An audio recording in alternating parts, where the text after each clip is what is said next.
Mesdames, Messieurs, bonjour. Ravi ce jour encore de vous savoir très nombreux derrière vos petits écrans à l'écoute de votre programme hebdomadaire sur l'antenne d'Horizon 3 Télévision. Bienvenue sur Tour de Table. Tour de Table, votre émission qui adresse, qui convoque, qui déploie et qui analyse l'information comme nulle part ailleurs. Tour de Table, votre émission qui tous les dimanches sur ce plateau reçoit un panel riche et varié d'experts qui croise la ressortie de la quintessence substance et même la science qui réside dans le traitement de la bonne, mais au-delà de la très bonne information. Mesdames, Messieurs, aujourd'hui encore ce dimanche, on a bon espoir encore passer ensemble 2 heures de plus bonheur en télévision. Le temps de repartir du côté de la régie, et on retrouve surtout juste après pour déployer au tapis rouge à nos experts de haut niveau qui ont bien voulu ce dimanche encore venir analyser la thématique qui sera portée tout à l'heure à l'heure du jour. À tout de suite pour la suite.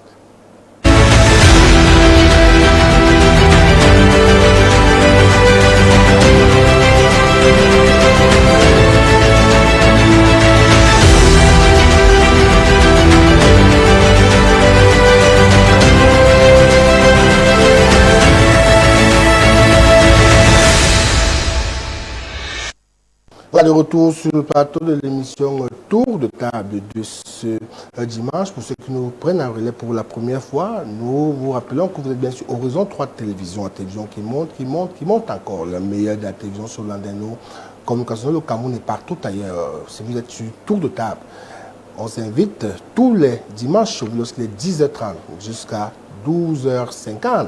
On adresse les thématiques saillantes de l'actualité de la semaine. On va aussi vous dire que l'émission Tour de Table est en relais sur la radio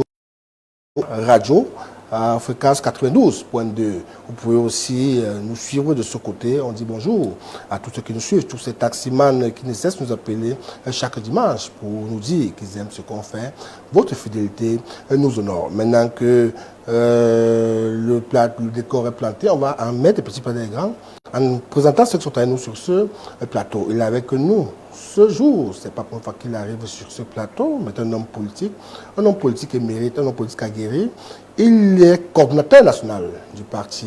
À part, il est avec nous ce dimanche. C'est Brice Momo. Bonjour. Bonjour, M. Vika. Bonjour à tous les panélistes et bonjour à tous vos milliers de téléspectateurs. Voilà, Brice Momo, vous voudrez qu'on adresse rapidement une actualité qui a fait les choux gras des réseaux sociaux et même de la télévision nationale hier. Tout un gouvernement a quasiment été... le travail s'est arrêté hier dans la ville de Yaoundé parce qu'on inaugurait Break Cosmétique. Ça vous dit quelque chose, Break Cosmétique? Voilà, Break Cosmétique, c'est l'institut de beauté qui était ouvert hier par la fille du président Dabia. Là-bas, on a retrouvé un parterre important de personnalités de la République, du haut sommet de l'État. Elle a eu un accueil digne, je ne sais pas de quoi, mais un accueil véritablement réservé aux très hautes personnalités lorsqu'elle arrivait. On ne s'est pas demandé de savoir qu'est-ce qui peut expliquer que l'inauguration d'une entreprise privée, à caractère privé, le mercantilisme, comment dire, individuel, puisse mobiliser autant d'autorités. Tout le parterre étatique, on voit des hauts comme de l'État inaugurer cette entreprise privée. Comment est-ce qu'on peut expliquer ça au Cameroun?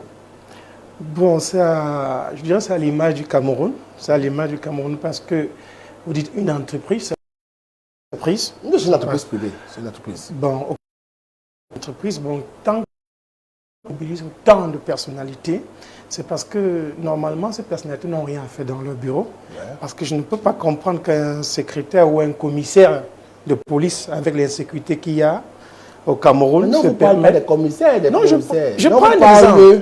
Oui, vous prenez un mauvais exemple. Vous prenez un mauvais exemple. On ne parle pas des commissaires. Ce n'est pas des personnalités à notre niveau. Je n'ai pas regardé. Voilà, c'est des personnalités d'un très haut niveau. Lesquelles, par exemple, s'il vous plaît? On pourrait, par exemple, voir le SGPR qui était présent à cette cérémonie. Et beaucoup de bien d'autres. Donc, c'est tout le monde sait qui était là. Bon, je me dis qu'il n'y a rien à faire à la présidente pour qu'il soit là. C'est tout ce que je peux vous dire. Il n'a rien à faire. Le père, il est là, il ne lui donne pas d'ordre et puis il chôme.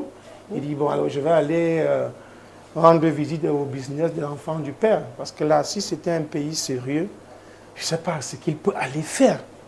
un endroit pareil? Est-ce qu'ils sont des amis? Peut-être, je ne sais pas comment, mais déjà, c'est actuellement. Qu'est-ce qui a été dépensé pour cette inauguration? Quels étaient les frais de mission de cette haute personnalité là-bas? Et c'est aux frais de qui? À nos frais. Parce qu'une autre personnalité comme un SGPA, quand il se déplace, c'est des frais. C'est du carburant, c'est la sécurité, c'est tout. C'est notre argent. Donc quand c'est l'argent des autres, on peut gaspiller comme on le veut. Voilà pourquoi je dis que c'est une mauvaise gérance, c'est une mauvaise gouvernance. Mais dans un pays sérieux, on ne peut pas mobiliser autant de personnalités. D'ailleurs, j'ai l'explication de l'entreprise, c'était quoi? C'est une centre de beauté ou... Ben voilà. Cosmétique. Cosmétique. On sera beau et belle là-bas. Beau et belle. Et il paraît qu'il y avait même, on a déroulé un tapis rouge pour elle. Ah, voilà, paraît-il. Un tapis rouge présidentiel. Présidentiel. Ouais. Donc, quelque part, un comédien disait que c'est bien de le coq du président, c'est le président des coqs et l'enfant du président, c'est la présidente des enfants. Donc, je pense que c'est à ce titre-là qu'elle est en train de travailler. Mais nous condamnons cela. Il fallait alors les enfants. J'ai des enfants pour être là-bas. Bon, mais en fait, si c'était entre eux, c'est les grands. Mais je me plains quand c'est l'argent du contribuable qui est utilisé pour faire cela. S'ils peuvent le faire entre eux dans leurs choses là-bas, moi, ça ne me regarde pas. Mais si c'est notre argent qui a été utilisé pour déplacer ces gens, nous le condamnons fermement. Ils peuvent aller faire leur fête, je ne sais pas où ils veulent, ça ne m'engage en rien. Mais si, il faut prendre dans nos caisses, c'est là où il y a problème. Voilà, merci pour cette première sortie. Juste en face de vous, éminent juriste, il est avec nous ce matin. Jacques-Léon Savono, bonjour. Bonjour Bertrand, bonjour aux co-discutants du dimanche. Bonjour aux millions de téléspectateurs de Horizon 3 Télévision. C'est un plaisir d'être là une autre fois. Voilà, Jacques-Léon Savono, hier, Break Cosmétique, autant pour moi, a ouvert ses portes en grande pompe. Ça a regroupé tout le parterre gouvernemental, vous pouvez imaginer. Tout s'est quasiment arrêté. Les routes étaient barrées. C'était parfait, non seulement peut-être signé à 7 heures dans les ministères, alors que peut-être c'était urgent. Les gens attendaient ça hier, peut-être résoudre un ou deux de leurs soucis. On a vu une mobilisation abyssale des forces de l'ordre autour de l'événement. On a pu constater le faste qui entourait ça. Dans un pays quand même où on se plaint encore, on voit les gens qui courent quand même acheter un sac de riz à 15 000 de manière frénétique, avec frénésie. Ils arrêtent, ils empoignent ce riz comme si leur vie en dépendait. Et qu'à côté, on vit de telles scènes, Jacques-Léon Savono. Est-ce que vous, qui êtes juge, vous avez connaissance, je ne sais pas, d'une disposition de la loi ou étatique qui dit que l'enfant du chef d'État doit jouir d'autant de prérogatives lorsqu'il ouvre une boutique ou bien, je ne sais pas quoi, une affaire qui le concerne? On aurait peut-être suivi que c'est un orphelinat, je ne sais pas quoi, pour aider les pauvres. On peut se dire qu'il y a une cause sociale, on mobilise autant de personnes, mais c'est une entreprise privée personnelle. Et est-ce qu'il y a une disposition légale qui justifie ça? Ou est-ce que ce n'est que des camonaiseries qu'on a encore fait hier, comme essaie de dire Brice Momo? Bertrand, ce n'est pas surprenant ce qui s'est passé hier. C'est vrai que c'est une actualité qui ne m'intéresse pas beaucoup parce qu'on a l'habitude de vivre ça.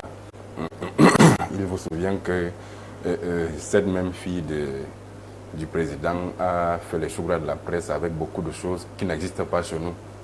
Donc, du moment où elle commence à faire des choses qui n'existent pas chez nous, des choses qu'on est incapable de prononcer dans nos dialectes, vous comprenez que tout ce qu'elle peut faire après ne m'intéresse plus.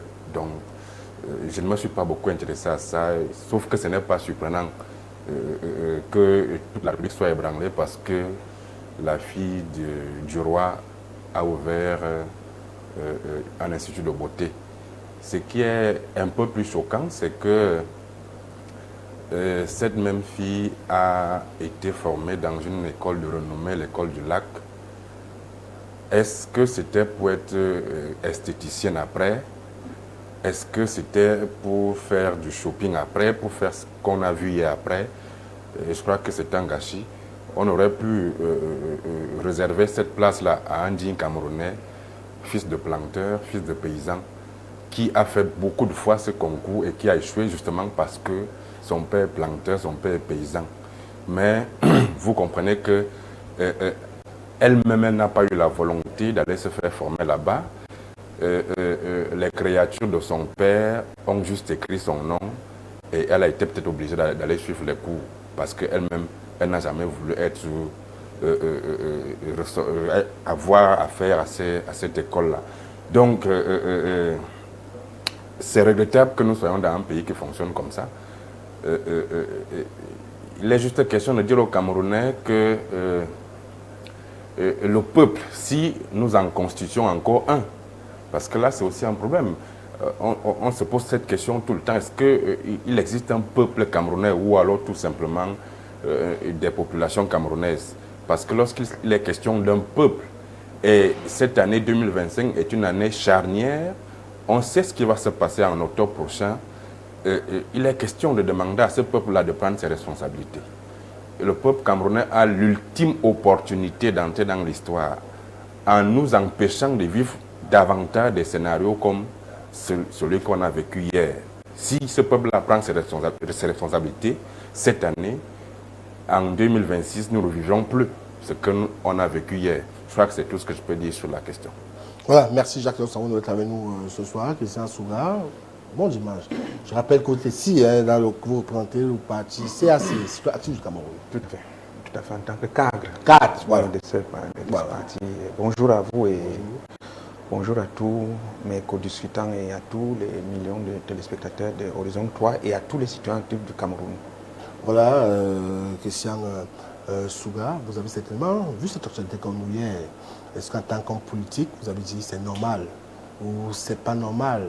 Vous êtes quand même demandé dans un pays où quand même la précarité est ambiante et endémique.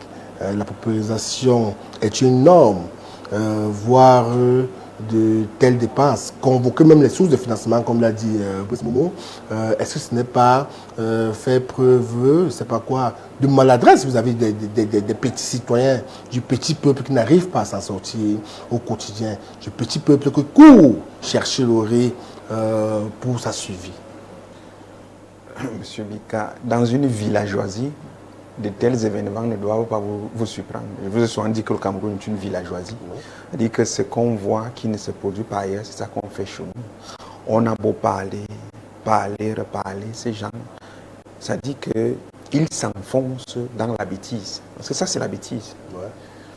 C'est quoi le rapport? On déplace toutes des hautes personnalités pour aller inaugurer. Je ne sais pas si ces gens-là se rendent compte qu'un jour, le pouvoir va quitter leurs mains. Je ne sais pas s'ils savent qu'il y aura un après. Ouais. Moi, je ne sais pas. Ils n'ont pas tiré les exemples de ce qui s'est passé ailleurs. C'est-à-dire qu'ils sont dans une logique. Pour eux, ils sont éternels. Ils peuvent faire des bêtises comme ce qu'ils font là. On empêche les Camerounais de vaquer à leurs occupations parce qu'on va aller inaugurer un truc cosmétique. Ouais. Amener quoi, changer quoi dans le quotidien des Camerounais?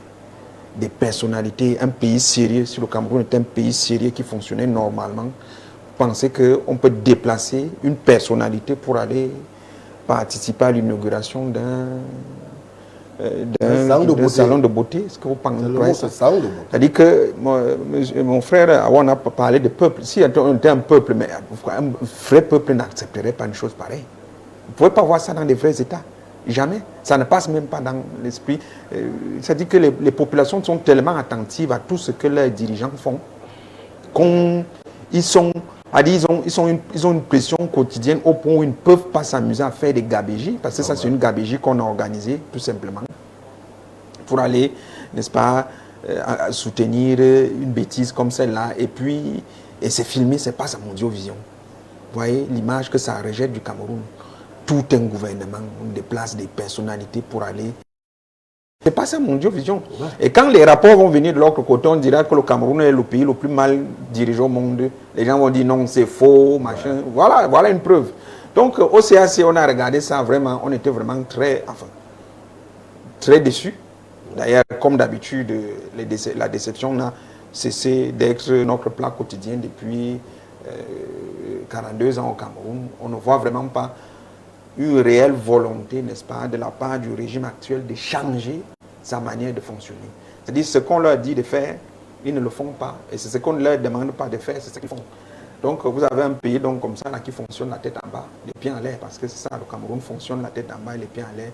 Et on ne peut qu'avoir nos yeux que pour pleurer. Ouais. Et demander aussi aux Camerounais que voilà, chaque fois on vous le dit, voilà ce qui se passe. Maintenant, il va vraiment falloir que le Camerounais montre qu'il est vraiment un peuple et un homme conscient qui voudrait vivre un changement au travers des prochaines élections présidentielles qui vont se dérouler en octobre, pour que vraiment on ait vraiment une véritable alternative à ce régime qu'on a là, à ce système de gouvernance qui ne fait que nous produire des bêtises comme celle-là. Voilà, je vais présenter le dernier avec nous sur ce plateau, et non des moindres. Hein. C'est un éminent membre de la société civile, son visage très connu de l'univers audiovisuel et médiatique dans sa globalité au Cameroun. Son expertise ne souffre d'aucune contestation. Lorsque c'est sur un plateau, dit-on, il illumine avec ses interventions. Il nous a fait l'honneur ce matin d'être avec nous. C'est pas la première fois, c'est quoi sa deuxième fois? Ernesto Yene, bonjour. Bonjour, sa deuxième fois, bonne année. Bonne année Christian, bonne année Bertrand, bonne année à tout le panel et bonne année à Horizon Télévision que je retrouve ici. Donc, la deuxième fois dans le cadre de toutes les tables. Voilà. C'est la deuxième fois. Voilà, justement. Ernesto Yene, vous êtes un membre de la société civile. Vous êtes très actif dans les problèmes de droits de l'homme, dans les problèmes de sécurité, dans les problèmes d'équité. C'est pour ça qu'on voit vous sortir tous les jours. Face à ce qu'on a vu hier, la fille du chef d'État qui inaugure un projet privé qui mobilise autant de ressources publiques, parce que c'est les CA, c'est comme des ressources publiques qui sont là, c'est les hommes en tenue et je ne sais pas quoi d'autre. Dans la société civile, comment on perçoit une telle action? Non, je pense que ce régime est dans sa logique. C'est un régime qui n'a pas les mots sobriété et humilité dans sa façon de faire, dans sa façon d'être. Ailleurs, les enfants d'eux entreprennent, mais le font avec une certaine humilité pour ne pas insulter la misère des autres. On ne peut pas où il y a un rang de 5 à 3 km de personnes qui vont acheter un riz prisure de mauvaise qualité, d'ailleurs, il faut se le dire. Je ne sais pas si vous avez parlé ici, pour nous montrer ce type d'image-là.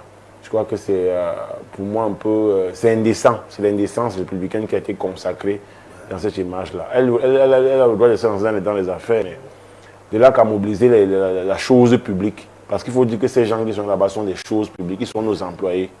Ils travaillent et nous, on les paye. Il faut que les Camerounais comprennent ça. Et je me dis seulement que c'est un message envoyé pour 2025-2026. Ils utiliseront les moyens de l'État pour vous écraser, pour vous empêcher d'avoir une autre alternative. Ce n'est plus quelque chose, un truc sur lequel il faudrait faire un quelconque débat. Ils vont mettre les moyens qu'il faut pour vous écraser. 2025, c'est la présidentielle, mais après, il y a les élections locales. Il y a les élections locales qui sont aussi d'un enjeu assez important. Je crois que là encore, c'est du gâchis, comme quelqu'un a dit ici, que ce soit la suite, la fin de notre plus grande école. Que la fin et la chute soit l'ouverture d'un salon de beauté. Je pense qu'il y avait même mieux en termes d'entrepreneuriat à faire. Moi, je me plains seulement, j'ai pitié, j'ai une pensée pour ceux qui investissent, qui ont besoin de ce qu'on appelle au patronage. Même des maires, ils n'arrivent pas à avoir. Moi, j'ai fait des lettres à des ministres pour pouvoir entrer dans les écoles et parler de drogue. La drogue qui est présente, qui se porte bien. On n'a pas de réponse. Vous allez dans les lycées, on vous dit, on veut l'autorisation du haut. Pour venir discuter avec les enfants, pour venir faire des animations et des causes éducatives, on vous demande les autres autorisations. On n'a pas eu de visite des ministres, ça ne nous aurait plu. On a organisé des événements comme l'Université internationale de la jeunesse où on a des jeunes qui venaient dire les gens pour parler du Cameroun. On n'a eu personne. Ça ne nous a pas dérangé, mais bon, si c'est ça qui peut mobiliser l'establishment du Cameroun, alors ça veut dire qu'il y a un problème. Et ceux qui doutaient encore doivent comprendre que les plus chanceux dans ces pays vont finir fous. Les pays vont finir fous. Dans votre cas, vous avez bien évoqué le caractère assez délicat de l'année 2020. Sera marqué par l'élection présidentielle. Dans les différents partis politiques, les candidats, du moins, surtout commencent à se préparer. Les candidats commencent à être connus dans certains partis politiques. Ils savent que l'élection est certaine en 2025. Rien ne pourra changer. Il y a une candidature qui fait les choux gras de la presse tous ces jours, celle de Baïbek, qui a été désigné comme candidat de l'UPC à la présidentielle 2025. Beaucoup disent que c'est un très mauvais choix, que l'UPCM est en train de blaguer. Jacques Dansawuno, Baïbek, candidat à la présidentielle 2025 de l'UPC. Comment avez-vous accueilli cette information? Oui, j'ai vraiment été amusé, comme vous là, d'ailleurs. Moi, je ne suis pas amusé, moi. Vous êtes en train de rire un peu. J'ai été un peu amusé parce qu'il faut rappeler quand même que nous sommes dans un pays où les gens ont encore une culture politique déficitaire, que les gens ne connaissent même pas ce que c'est. Donc, l'UPC est un parti historique.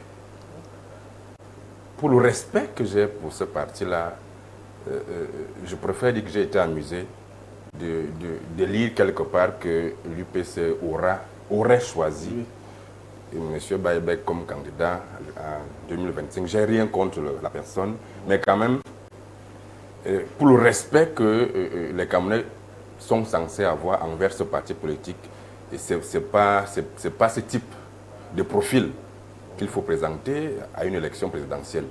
C'est vrai que c'est un monsieur qui peut grainer les foules parce qu'il est très euphorique aussi. Donc, mais lorsqu'il faille parler de politique quand même, c'est vrai que l'UPC en lui-même est un parti qui a beaucoup de factions et donc le parti au pouvoir a véritablement fissuré pour pouvoir rester seul.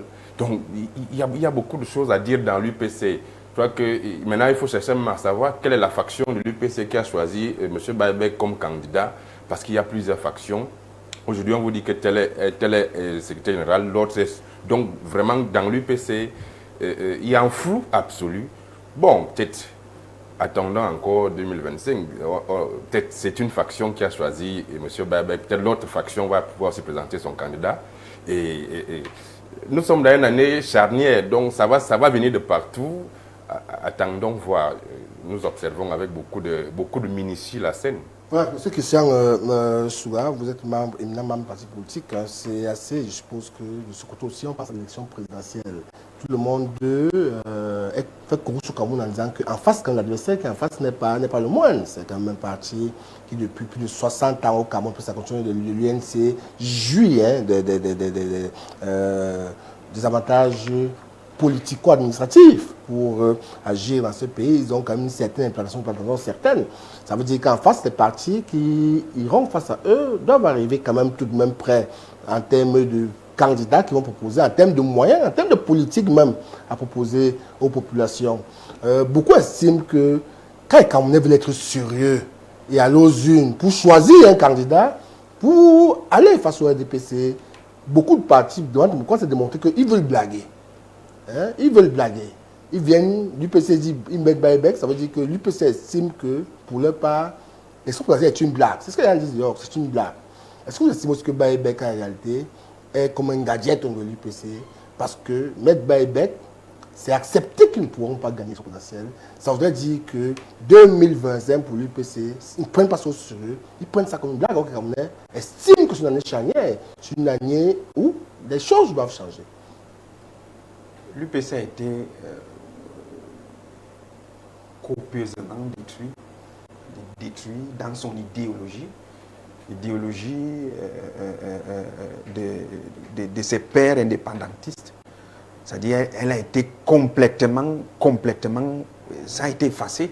Quand vous regardez aujourd'hui ce qui se passe, même les sorties de certains UPCistes, vraiment ça fait mal. Le copanéliste dit ça fait mal parce que c'était un très grand parti politique qui avait vraiment une vision du développement du Cameroun au point où ses pères fondateurs ont laissé, n'est-ce pas, de leur sang, ont versé de leur sang pour notre pays, pour nous le rendre libre. Mais malheureusement, ceux qui auraient dû conduire, n'est-ce pas, cette idéologie sont au jour d'aujourd'hui devenus vraiment des personnes qui ne sont qu'on ne prend plus au sérieux. On se rappelle même des déclarations d'un qui avait dit que même s'il faut s'accrocher, quand on est en train de se noyer, même s'il faut s'accrocher sur la queue d'un serpent, on s'accroche d'abord. Il faut s'accrocher d'abord. Vous voyez un peu que ces gens ont complètement trahi cette idéologie.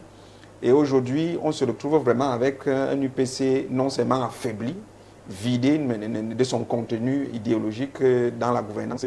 Et on se retrouve avec des personnes, je ne sais pas si Baebek, bon, je n'ai rien, moi vraiment, je n'ai rien contre lui. Personne n'a rien contre lui. Oui, c'est quelqu'un qui est, il est très direct.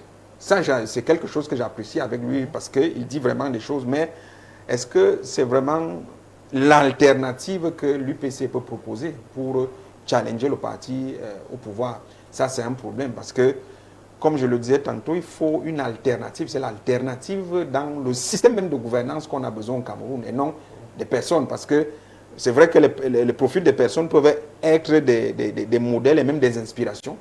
Mais il faut aussi voir la mentalité, l'idéologie avec laquelle il a. Est-ce que quand on écoute Baebek, est-ce qu'il a vraiment une vision de développement? C'est laquelle? Qu'est-ce qu'il peut bien proposer aux Camerounais? Sinon, il est libre, n'est-ce pas, comme leur parti politique est libre, n'est-ce pas, de le choisir et de faire de lui leur candidat. Et donc maintenant, aujourd'hui, il faudrait encore s'attendre, hein, parce que là, nous ne sommes qu'en janvier. On aura encore non, pas seulement mais on aura des surprises même un peu de partout par rapport à ces élections présidentielles qui s'annoncent vraiment très, très bouillantes. Donc, mais le CAC, nous restons un observateur, on observe toujours tout ce qui se passe et on saura prendre notre position. Voilà, Brice Momo, Baebek, véritable alternative face au président Biya.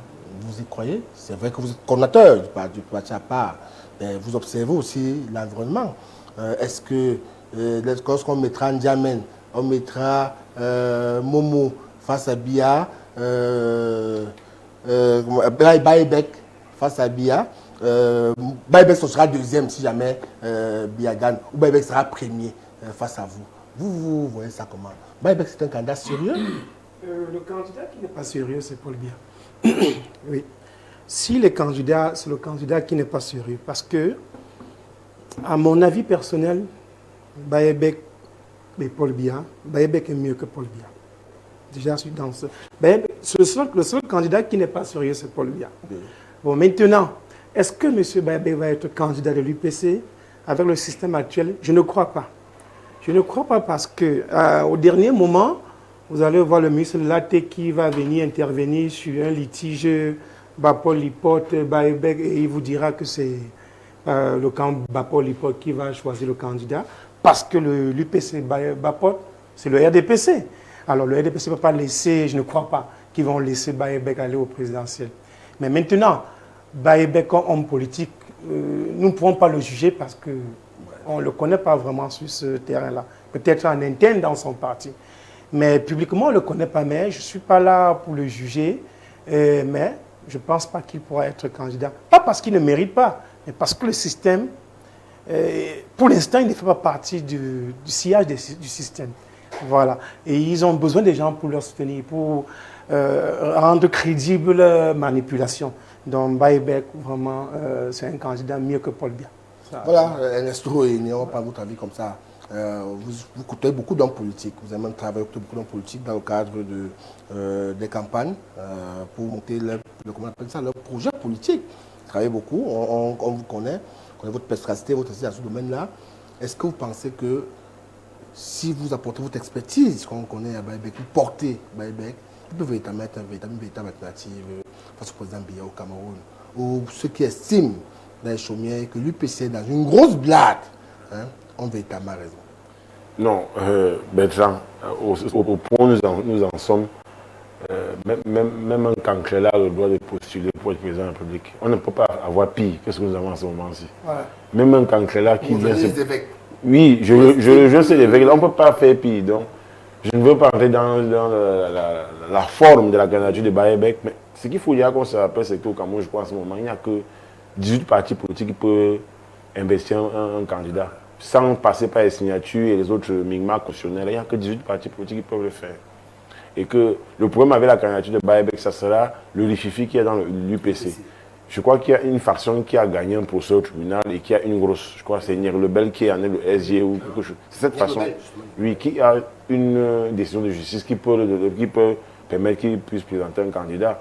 Mais ce qu'on doit aussi comprendre avec cette déclaration de candidature, c'est que 2025 ne sera pas 2018. Ce ne sera même pas 92.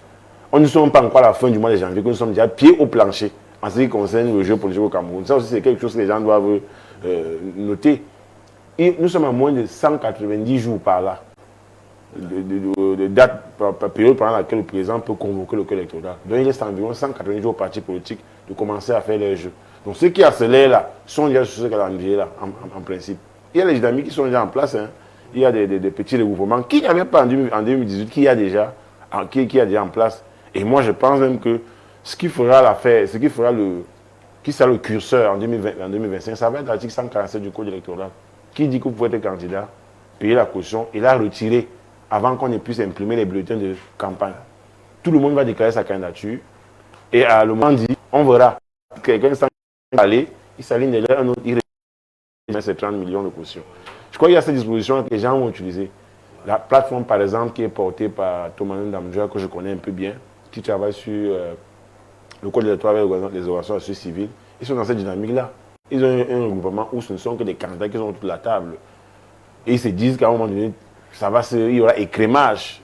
Il y a un proverbe chez eux qui dit qu'à un moment donné, le pistache, le concombre lui-même choisit ses déchets. Donc, fait le tri. Donc, je crois que la candidature, il y en aura d'autres. Il y a même déjà d'autres. Peut-être qu'ils ne sont pas parvenus à votre rédaction. Il y a même déjà d'autres qui n'ont pas d'étiquette politique. Il y a un qui a démissionné de la fonction publique qui dit qu'il va être candidat, j'oublie le nom. Mais il y aura des visages comme ça. On est à une saison où on aura des visages qu'on a vu venir, des gens qu'on a vu venir, c'est-à-dire qui envoient des jeux de phare pour dire j'arrive vers la présidentielle. On aura aussi des gens, des no-names, qui vont arriver peut-être avec un contenu différent. Et je crois que le candidat le profil du candidat au Cameroun en ce moment, ce n'est que celui qui va présenter les points qui touchent la Camerounais. Si un gars vous dit qu'il a le prix du gaz qui coûte 6 500 à 4 500 comme au Gabon, il a un argument, il vous dit comment il peut le faire. Un gars peut venir avec 3 points et convaincre les Camerounais. Parce que pour nous en sommes là, tout est à retoucher. Même l'école primaire qui était censée être gratuite, qui n'est pas gratuite, ça peut faire un objet de campagne. Même les toilettes publiques peuvent faire un objet de campagne. L'insécurité peut faire un objet de campagne. Donc, on aura les personnages les plus fantasques que possible. Donald Trump n'était pas un gars très intéressant. Ce n'est pas parce qu'il était milliardaire, mais sur le fond, politiquement, des Américains l'ont même traité d'inculte. Mais il a été président, il est revenu. C'est vous dire qu'à un moment donné, on est prêt à tout pour qu'il y ait un recommencement, pour qu'il y ait une espèce de renouvellement de la classe politique. Même à donner la place à un fou. Il dit, fais un peu, on voit. Si on est en train de prendre la bonne direction, je crois que débat, on en aura encore. Il faut seulement qu'on garde notre mal en patience. Vous avez gardé la parole sur un autre sujet très rapidement. Dernièrement, le ministre Gaston Bissomba a fait une sortie, il a commis un communiqué. Pourquoi on n'a pas de lumière à Yaoundé au Cameroun, pourquoi les stages sont de plus en plus fréquents. Parmi les causes qu'il a évoquées, il estime que le niveau de tirage au niveau de la salle Gaston Lourd a baissé. On a un déficit de 4 milliards de mètres cubes d'eau de ce côté. L'autre aspect, il dit que le barrage de Memveleu est passé de 75 MW en novembre à 35 MW aujourd'hui. Et il dit aussi que le barrage de Memveleu n'a pas de barrage de retenue d'eau pour l'instant. Lorsqu'on sait quand même que l'État a mis beaucoup d'argent dans ce barrage a été réceptionné quand même en grande pomme. Lorsque le ministre vient dire, vous n'avez pas le courant parce que le barrage a été mal fait. Il n'y a pas de barrage de retenue d'eau. On passe 75 à 35 MW en moins de 2 mois. Et ça ne vous choque pas, vous, quand c'est civil? Non. Qu'est-ce qu'il faut comprendre dans ce message? Nous sommes déjà cuits avec cette affaire-là. C'est le même communiqué qui revient chaque année. Essayez de faire les recherches. Vous verrez qu'à la même période cette année-ci, la même raison qui revient chaque année. On conduit la même erreur après 5 ans. Ça veut dire que c'est l'incompétence. Ce n'est plus autre chose. Une même erreur qui revient chaque année, à la même période, c'est de l'incompétence. Ce gouvernement s'est assis avec son président la dernière fois, le 17 janvier 2019. La dernière fois.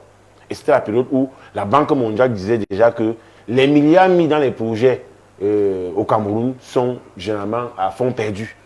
L'Éthiopie est venue après le Cameroun. Ils ont fait un barrage qui leur permet de vendre l'électricité aux pays voisins avec lesquels ils ne s'entendent pas très bien. Mais pourquoi nous n'arrivons pas à réussir? Tous les barrages privés au Cameroun n'ont pas marché. Tous n'ont pas marché. Tous ont échoué. C'est la preuve que c'est une incompétence. Quand il y a une incompétence, on n'explique pas. On trouve une mesure collective. Nous avons attiré l'attention du gouvernement en 2020 dans un rapport de Jean-Michel Citoyen en disant qu'il fallait déjà explorer l'affaire du soleil, l'énergie solaire. Même l'éclairage public à Yaoundé, il n'y a pas. Alors que l'énergie solaire peut régler cette question-là. On refuse d'aller vers le biogaz. Il y a des du biogaz qui peuvent être érigés dans des localités et régler la question de l'électricité.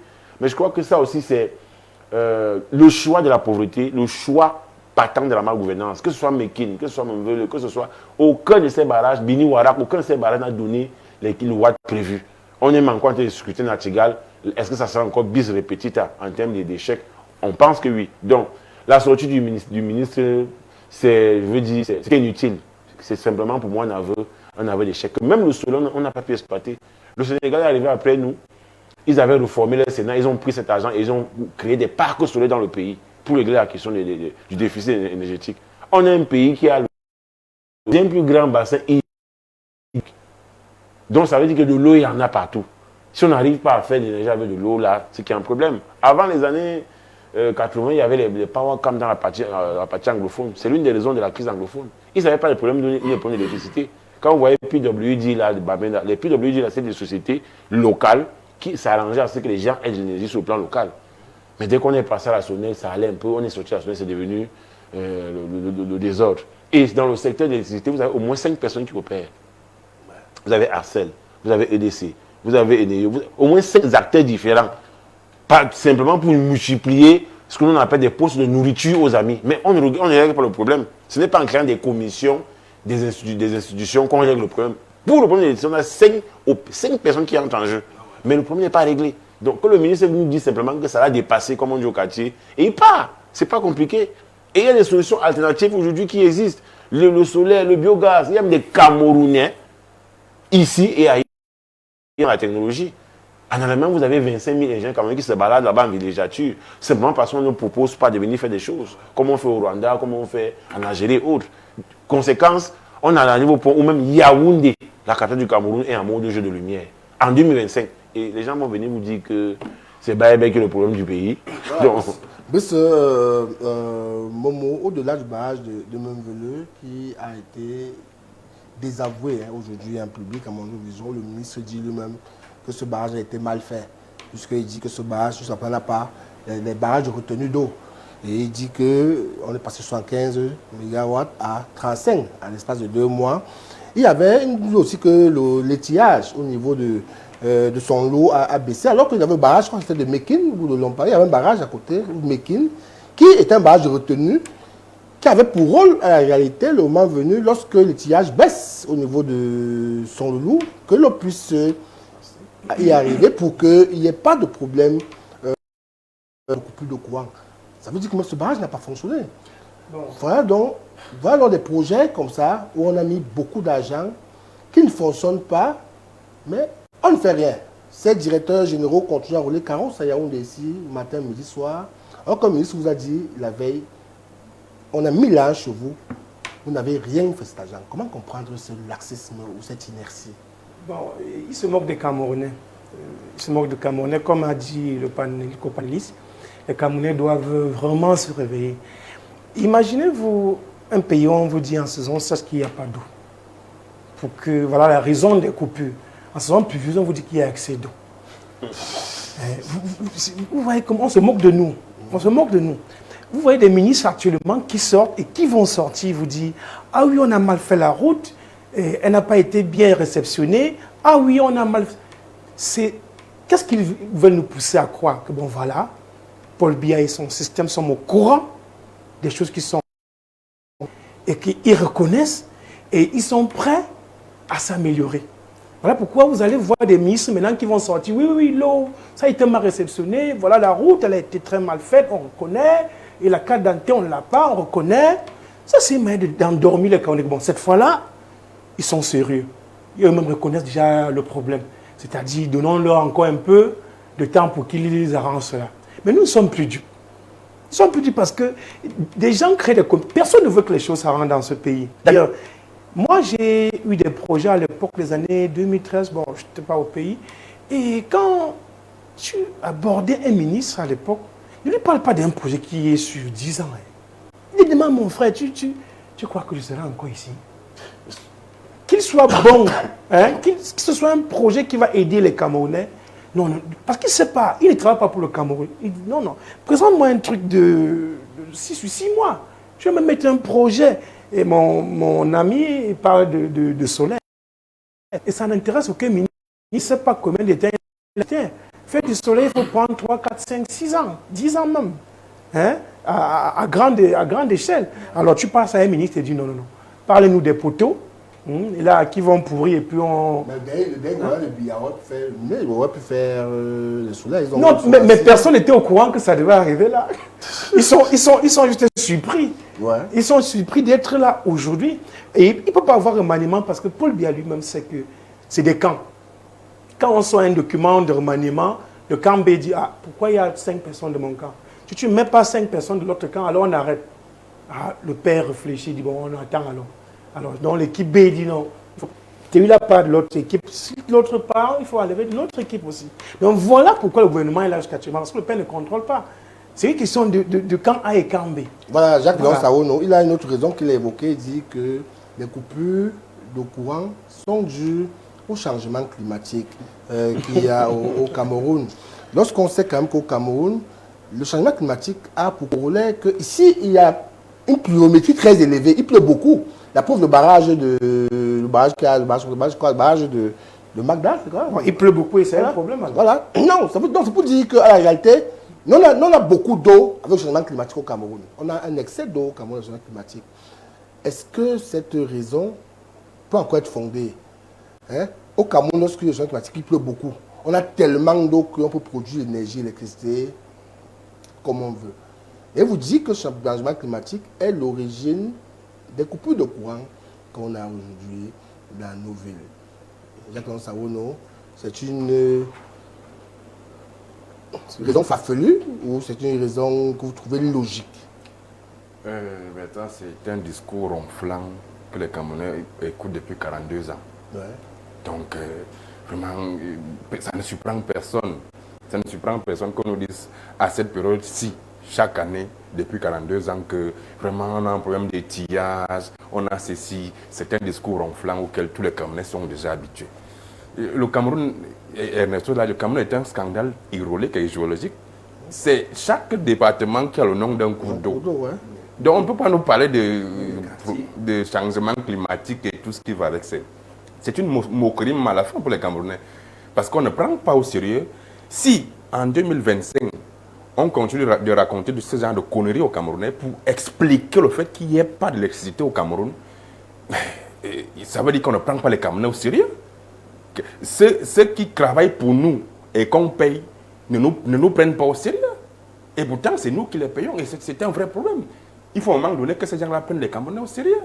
Si on est dans un pays où ils parlent des gros barrages, des grands projets structurants, c'est comme ça qu'ils ont appelé ça, des gros éléphants blancs, malheureusement. Si on est capable de construire tout un barrage au Cameroun, pour une capacité de production de 15 MW, on construit tout un barrage, le barrage de Mékin. Ça, ils le font seulement pour multiplier les poches de soustraction d'argent. Les poches où ils auront la possibilité de s'en mettre plein les poches. Parce que dans un pays où il y a un véritable problème de production d'énergie électrique, vous ne pouvez pas construire tout un barrage pour une capacité de production de 15 MW seulement. Ça veut dire que vous vous moquez des gens. Autant mieux allumer le feu de bois. Ça veut dire que vous vous moquez des gens. 15 seulement.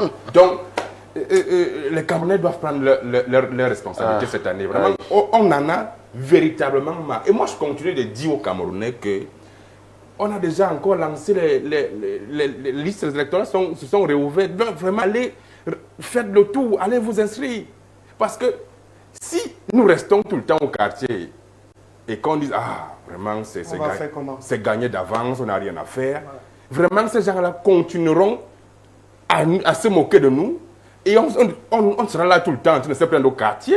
Et vraiment, il faut que nous prenions nos responsabilités. Si on ne le fait pas, on sera là tout le temps. L'année prochaine, on sera encore ici en train de parler de cette... Le ministre, parce que ce sera le même, parce que le gouvernement n'est pas pour demain. Il sera encore là pour venir nous dire que vraiment, il y a un problème d'étillage, il y a un changement climatique.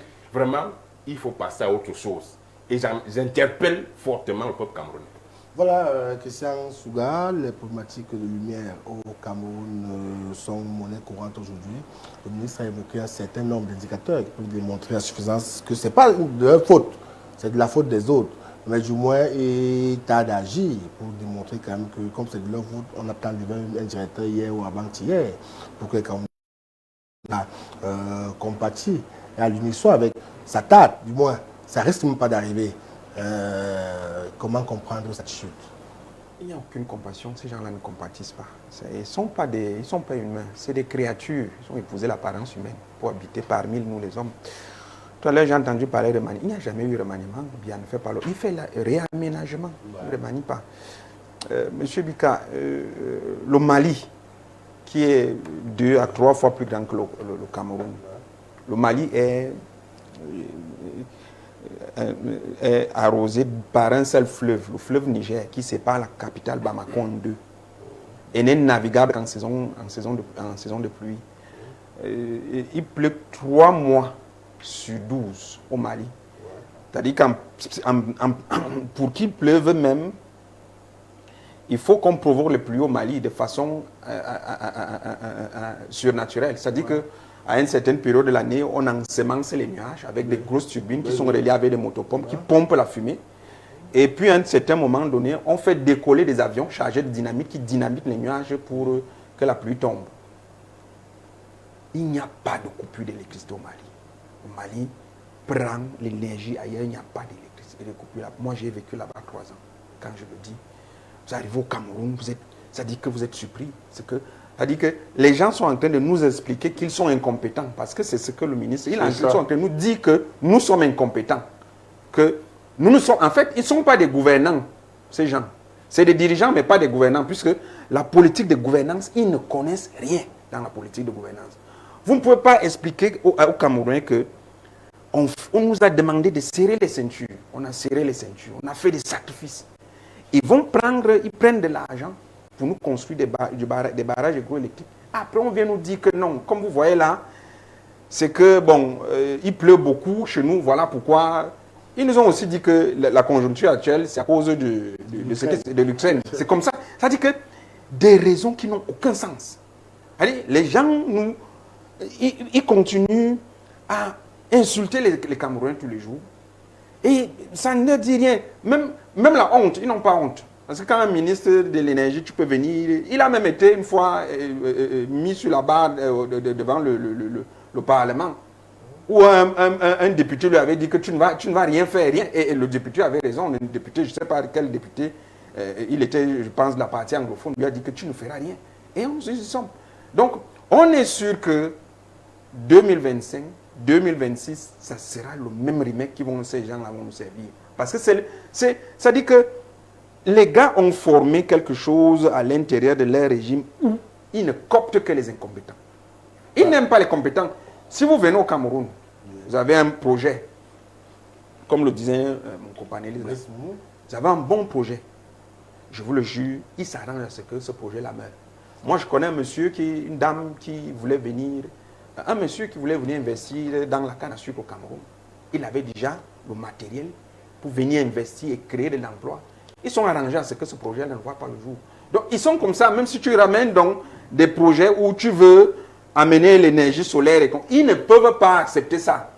Il faut continuer à affaiblir le peuple comme ils le font, parce que c'est une façon de nous affaiblir. Imagine, regardez un peu un moment, quand on coupe l'énergie, vous restez dans le noir. Quand ça revient, qu'est-ce que vous faites? Les gens crient « Hurrah !» C'est-à-dire, on vous affaiblit. Et puis, j'ai l'impression que c'est une faveur. Voilà, et puis à un moment, c'est pas pour rien que ces gens, ils aiment quand on chante leur gloire. C'est-à-dire que leur vie, nos vies est entre leurs mains. C'est comme ça qu'ils font. Bon, voilà, on va passer à autre chose parce que Bousnoumou a résumé ça en disant que quand il y a sous la sécheresse, il disait qu'il n'y a pas de pluie, il n'y a pas d'eau, on va prendre, on n'a pas de courant. Lorsqu'il pleut, il y a beaucoup d'eau, on va prendre, on n'a pas de courant. Donc c'est terrible. Hein? C'est terrible. Donc, pour le contexte, ils vous disent non, on a besoin d'eau et beaucoup d'eau. Voilà, c'est sur cette note lyrique qu'on va clôturer le round-up d'actualité de ce dimanche matin pour aller dans la thématique centrale. On va adresser ce jour les crimes crapuleux qui commencent à continuer à avoir pignon sur eux au Cameroun. Il ne se passe plus un jour au Cameroun sans que les familles ne soient dans les mois total, ne perdent leurs membres de façon hyper atroce. La dernière en date, c'était il y a quelques jours, au quartier Olembe, à Yaoundé, où un jeune cadre du Crédit Foncier s'est fait assassiner devant son domicile, comme si de rien n'était. Jusqu'à présent, la famille a l'impression qu'ils sont quasiment lâchés. Les faits véritablement pour apporter une solution, bien réponse idoine à ce qui s'est... Parce que nous, on s'est penché sur ce problème qu'on a trouvé suffisamment grave. Parce qu'il n'est pas question que les Camerounais meurent et meurent d'anonymat comme ça. Il est question qu'on parle pour que les personnes les plus autorisées entendent les pleurs des populations et prennent ces problèmes à bras le corps. On va parler de journalistes aujourd'hui. Avant de revenir sur le plateau, on va écouter son frère, Noël, qui, on a recueilli ses propos. Et on revient sur le plateau après.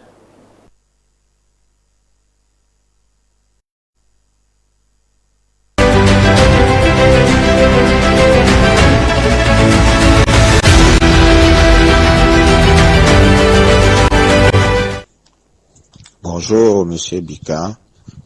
Je viens vers vous pour vous signaler un meurtre, un assassinat vraiment crapuleux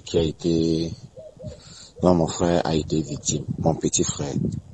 Mon petit frère, au nom de Namangba Paulin Junior, était un cadre commercial au Crédit Foncier du Cameroun, ici à la direction générale face au Hilton. Bien dans la journée de vendredi, après le boulot, il s'est rendu à l'anniversaire d'un de ses collègues, dont je tais le nom. L'anniversaire s'est déroulé à Itoambeki, un cabaret qu'on appelle le Rouf, en face de la Select. Mon petit frère s'est rendu, il était à l'anniversaire et comme il a l'habitude souvent, quand il est dehors, il a l'habitude d'appeler un de nos amis, un frère du quartier, parce que celui-ci est véhiculé. Parce que mon petit frère restait un peu loin. Il restait à Olembe, dans la zone appelée Dubai City. C'est comme ça qu'il appelle notre jeune frère, là, dont également je tais le nom, qui vient à l'anniversaire. Le gars passe du temps avec ses collègues et maintenant, aux environs de 1h30, il décide de rentrer. Je vous rappelle déjà que notre ami là avait l'habitude de raccompagner mon petit frère chez lui, donc il connaissait la maison, il connaissait le trajet.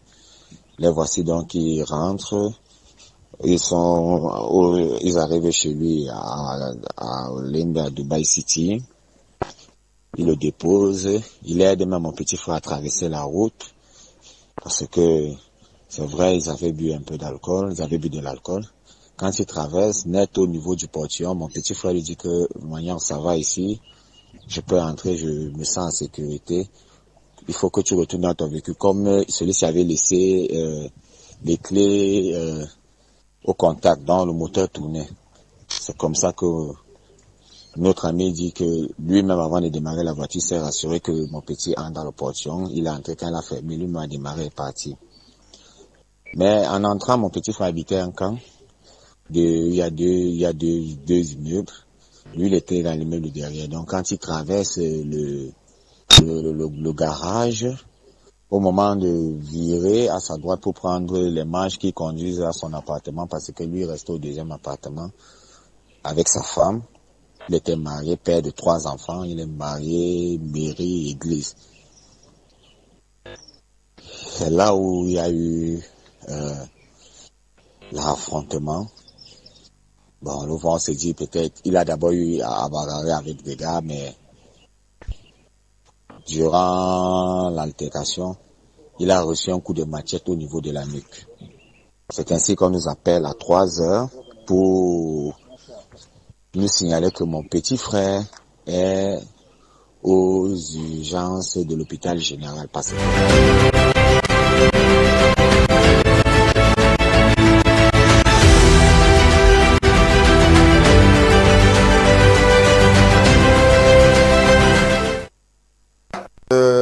notre plateau d'émission autour de table, tout le monde a pu suivre le voice de son frère qu'on appelle Noël, qui nous raconte les circonstances dramatiques dans lesquelles son petit frère a perdu la vie, qui rentre chez lui. Et on la scène un coup de machette au niveau de la nuque. Il tombe et il perd la vie comme cela. Ça fait quand même remonter encore au niveau de la société, du moins de l'endroit social au Cameroun, la problématique des crimes crapuleux qui ont pignon sur rue dorénavant dans nos villes. On n'est plus quasiment en sécurité lorsque nous sommes dehors. Lorsqu'on sort le matin, on ne sait plus si on va rentrer chez nous le soir. Et il faut dire que lorsqu'on a tué Jonis, on n'a rien pris sur lui. Pourtant, il avait beaucoup de choses de valeur sur lui, mais on n'a rien pris sur lui. On l'a tué, ils sont partis. Ça, c'est aussi quelque chose qu'il fallait dire ici. Monsieur Jacques Lansavoune, vous êtes juriste tout de même. On essaye d'en parler. Il y a quand même cette reconnaissance de crimes crapuleux au Cameroun. On ne sait pas, on a l'impression que il y a comme un accélérateur. Parce qu'il ne se passe plus quasiment un jour à Yaoundé, sans qu'on trouve ça. On se souvient encore récemment, il y a ce monsieur qui rentrait de l'aéroport, là, on l'a assassiné, on ne l'a plus. C'est un volier, on peut encore citer beaucoup d'autres. Comment on peut comprendre ça? La seule chose qu'il faut comprendre, c'est que les Camerounais sont de moins en moins en sécurité dans leur pays. Ce n'est pas un secteur polichinelle. Lorsque vous faites un tour en route dans notre société, il arrive parfois qu'on agresse des gens en journée, devant des gens, pensant que quelqu'un ne puisse même prononcer un mot. Parfois, on vous agresse devant tout le monde. Et tout le monde voit comment vous dépouillez de vos biens sans que quelqu'un puisse même crier au volant. Donc, notre société est fatalement arrivée à ce niveau où il n'y a pas de sécurité. Curieusement, vous voyez des hommes en tenue, parfois partout, pour demander 1000 francs et 500 au taximan en route. Alors qu'à côté, on agresse quelqu'un et rien n'est fait. Donc, je crois que une action comme celle-ci devrait fortement le ministère public. Est-ce que le ministère public s'est l'action publique? Parce que c'est des questions qu'il fallait peut-être poser aux frères de la personne qui a été assassinée. Est-ce que le ministère public est au courant?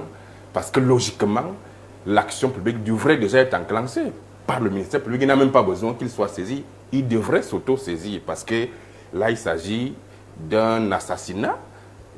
Et le système judiciaire, là, ça pose encore un véritable problème. Si jusqu'à présent, l'action publique n'a pas été encore enclenchée par le ministère public, ça pose un sérieux problème encore de notre système judiciaire. Est-ce que, si déjà les Camerounais ne sont pas en sécurité chez eux, est-ce qu'ils peuvent encore compter sur le système judiciaire?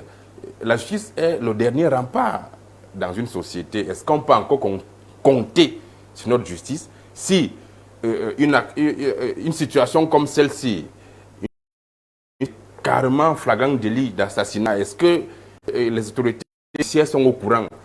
Peut-être c'est la question qu'il fallait poser aux frères. Est-ce qu'il y a déjà quelque chose qui a été lancé en justice et que, ou alors personne n'est au courant de ça? Il faut à un moment donné que ceux qui tout le temps passent le temps à dire qu'ils sont les garants de l'ordre public. L'ordre public, ce n'est pas seulement le fait d'envoyer les serpents affamés aux partis politiques qui veulent faire des manifestations. Ce n'est pas seulement le fait de vouloir broyer des gens dans un moulinex. L'ordre public, c'est aussi la sécurité publique. Est-ce que celui qui se présente souvent comme étant le garant de l'ordre public au Cameroun se rend compte que de plus en plus, les Camerounais sont en sécurité dans leur pays? Est-ce qu'ils se préoccupent de la sécurité publique? Est-ce qu'il faut seulement brandir la protection lorsqu'il y a un parti politique qui veut faire une manifestation, lorsque des gens veulent s'exprimer? Non, il faut aussi protéger les Camerounais et leurs biens sur toute l'étendue du territoire camerounais. C'est aussi ça l'ordre public. il me semble même que ce soit beaucoup plus là-bas, vers là-bas qu'il faut aller. Pas dans les menaces, pas dans tout ce qu'il fait souvent. Je crois qu'il y a encore un véritable problème. Et moi, par exemple, à une certaine, je peux plus emprunter un taxi. Je préfère parfois prendre un autre moyen de transport parce qu'à un moment donné, même dans les taxis, il vous souvient qu'il y a une enquête qui a démontré que beaucoup de taximens se sont fait tuer et que dans les taxis même, ça se passe chaque jour. Il y a un véritable problème de sécurité publique au Cameroun. Est-ce que nos autorités sont au courant de ça? On se pose la question de savoir. Est-ce que lorsqu'ils passent le temps à menacer les Camerounais, est-ce que lorsqu'ils passent le temps à brandir les serpents en famille, est-ce qu'ils sont au courant que les gens sont en sécurité dans leur pays et que lorsque vous marchez en route, à tout moment, vous pouvez perdre votre téléphone, vous pouvez vous faire agresser, vous pouvez vous faire découper par la machette comme le monsieur, il rentrait chez lui tranquillement, mais il s'est fait couper devant sa porte. Et jusqu'à présent, il ne me semble pas que l'action publique soit enclenchée sans voilà, problème. c'est vrai que là, ça, c'est un prétexte pour parler de la sécurité publique au niveau du Cameroun. Mais aujourd'hui, lorsque on couvre la sécurité de manière globale ou endogène au Cameroun, vous avez l'impression que nos services d'intelligence font véritablement bien leur travail. On sait quand même que c'est une chose qui est très, très, très grandissante. Dans nos villes en général, il y a des parties des doigts là, il y a les micros par exemple qui a pignon sur eux, alors qu'on a des hommes en tenue quand même qui sont formés, qu'on voit dans les rues. Moi, je tiens à vous dire quand même que des individus sont sortis, ont pu neutraliser un quartier pendant 2-3 heures, notamment dans la ville, plusieurs fois. Dans d'autres villes aussi. Et ça ne démontre pas, ça ne montre pas que le travail, quand même, sont légèrement convocables. Et puis, c'est convocable, tous les individus dorénavant ou citoyens sont en insécurité. On peut se faire tuer comme ça en rentrant chez lui, rien ne fait. Parce que peut-être il y aurait eu une patrouille, je ne sais pas quoi, de police ou de gendarmerie qui serait en train de rôder autour de son quartier, qu'on aurait peut-être dissuadé les criminels de commettre des crimes. Est-ce que le travail qu'ils font aujourd'hui est satisfaisant à votre niveau? Ils ont un seul travail aujourd'hui.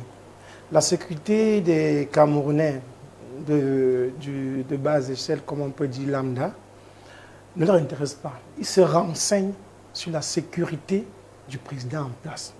Comment maintenir Paul Biya au pouvoir? Regardez le cas Martinez. Vous avez vu ceux qui sont en prison pour l'assassinat de Martinez. Mais le renseignement extérieur. Quand des personnalités comme ça sont, je veux dire, présumées, l'assassinat d'un journaliste, ça, vous comprenez ce que ça veut dire? Ils ne sont pas intéressés. Ce monsieur, bon, c'est un jeune. Et il ne pèse pas, sa sécurité ne sert à rien. Et ils s'intéressent quand on dit, ah, celui-là veut faire ceci à Paul Biya, ou bien, voilà là où la sécurité camerounaise est vraiment concentrée. Concentrée. Allez voir, on parle de la sécurité et de l'électricité. Ce monsieur, on n'est même pas sûr si le quartier où il vit à la lumière. On n'est pas sûr. Ça facilite l'insécurité. Si les bandits sont déjà au courant qu'ici, dans cette rue vers 19h, c'est éteint, qu'attendez-vous? Attendez-vous qu'il n'y a pas de lumière. Il n'y a pas de lumière et les gens sont concentrés. S'il y a un meeting politique, c'est du renseignement. On ne sait pas ce qu'ils font là. Autour de vous en train de dire bonjour, comment vous appelez. La sécurité des Camerounais n'importe pas. Parce que seule la sécurité de Paul Biya porte. La sécurité, la garantie du système. Voilà. Actuellement où nous sommes, essaie un peu de mal parler de Paul Biya. Tu ne vas pas sortir d'ici. Mais n'appelle pas les policiers pour dire qu'il y a braquage ici en bas. D'ailleurs, il n'y a pas de carburant. Et puis, les voitures ne sont pas disponibles. Et de deux, il est seul au commissariat. Mais si c'est de Paul Biya qu'on parle là au sérieux, mais on ne va pas sortir de ce studio. Donc, leurs intérêts sont ailleurs. Non, ça ne concerne pas les Camerounais lambda. Les intérêts sont ailleurs.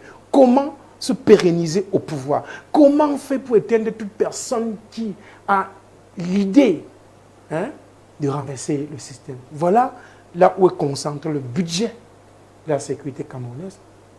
Et après, bon, on peut vous dire, si vous avez faim, allez faire un contrôle là-bas au Carrefour pour 2 heures de temps, vous prenez l'argent et vous rentrez.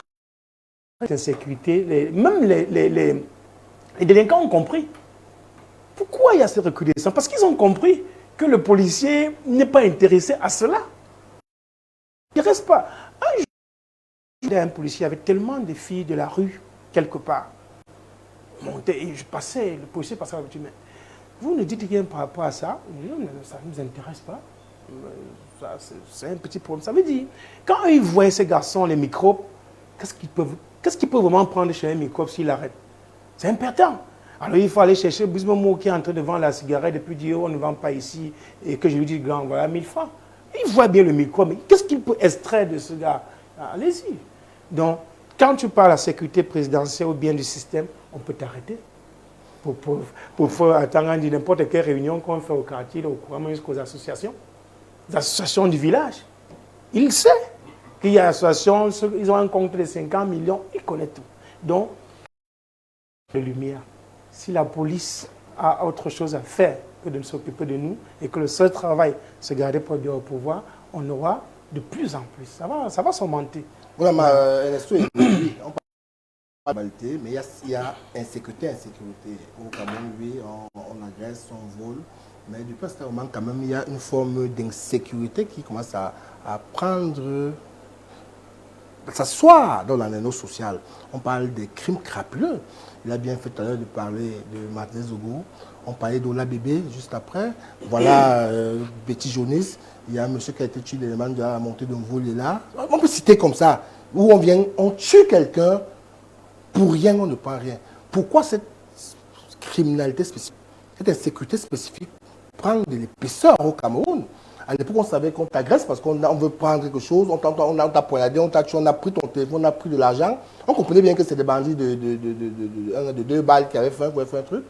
Moi, je donne l'impression que c'est un niveau qui vient de faire ça. Lorsque vous venez tuer quelqu'un qui a des biens précieux et vous ne prenez pas ça, et ça tend à s'épaissir au Cameroun, ça devient... C'est vital pour moi. On doit convoquer ce phénomène quand même. Cette montée spécifique des crimes crapuleux. Oui, les criminologues vous parlent souvent de la multiplication et duplication des réseaux mafieux et criminogènes. Ça peut être généralement des réseaux qui sont utilisés soit pour du chantage ou pour des meurtres à gages. Vous payez des gens, on vous tue celui que vous voulez. Ça peut être aussi des réseaux qui sont mobilisés pour éliminer les gens, pour faire des enlèvements forcés et autres. On vous paie, on enlève quelqu'un. Vous évoquez ce cas, il y a plusieurs cas. Il y a un lanceur d'alerte qui a révélé récemment qu'à Tinga, on trouvait des cadavres avec des billes de 10 000 francs posés dessus. Des cadavres à qui on n'a rien pris. Il y a même des cadavres qu'on retrouve mutilés, avec des parties du corps mutilées. Ça aussi, c'est en recrudescence au Cameroun, certainement, parce qu'il doit y avoir comme on dit, des réseaux sataniques spécifiques. Ça peut être des organes, ça peut être des groupuscules mobilisés pour des crimes politiques. Et voire même à la commande que j'ai appelé, j'ai parlé des crimes à gage, ça des crimes où on tue des gens pour faire toutes choses sataniques avec, et c'est en reconnaissance. Généralement, ces éléments arrivent dans un contexte où il y a un lit de pauvreté qui s'est installé et un lit d'impunité.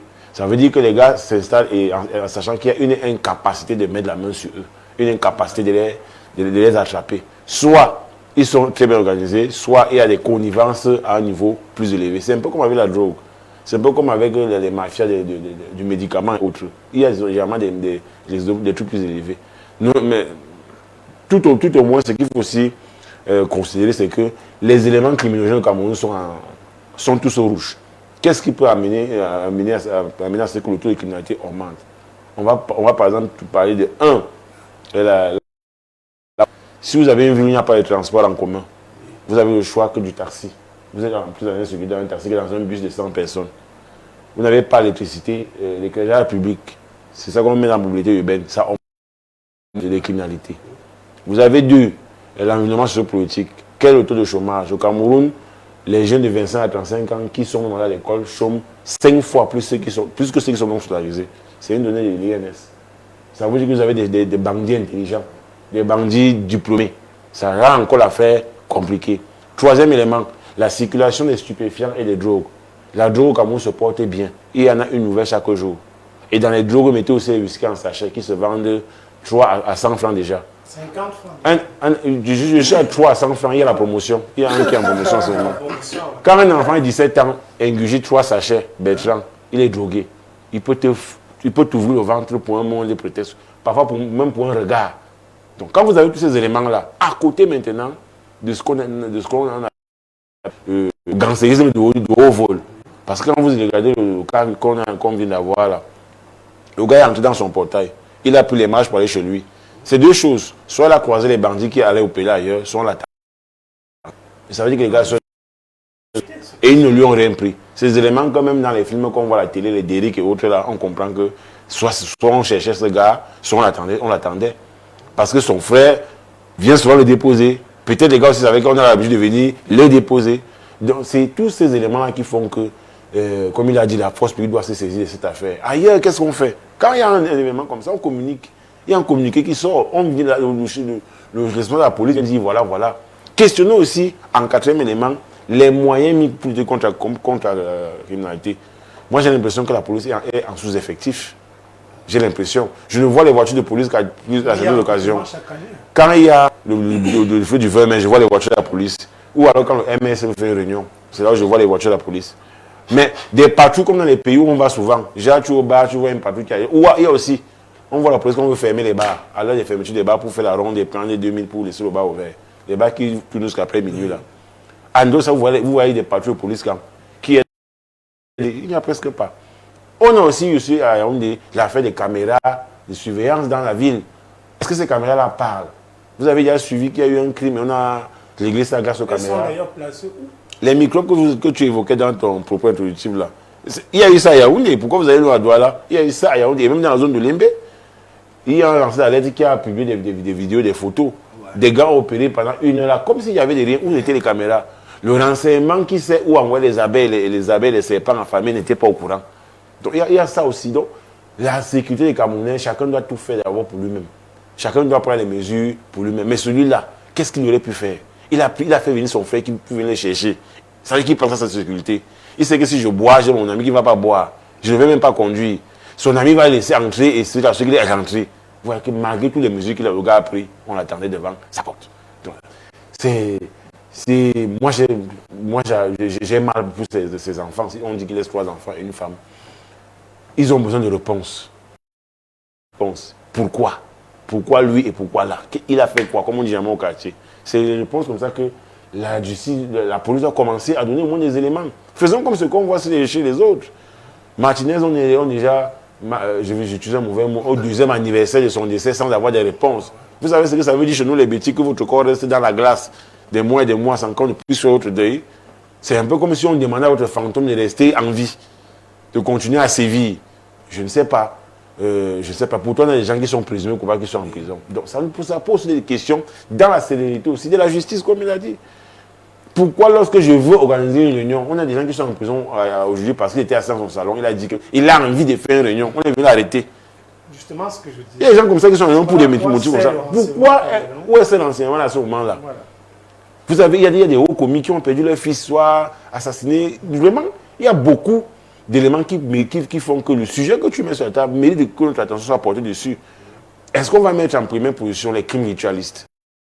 Et quand on a un goût pour de plus en plus un goût pour la vie facile, où on demande un tel, regardez ce que les gens sont prêts à faire pour prendre la mer.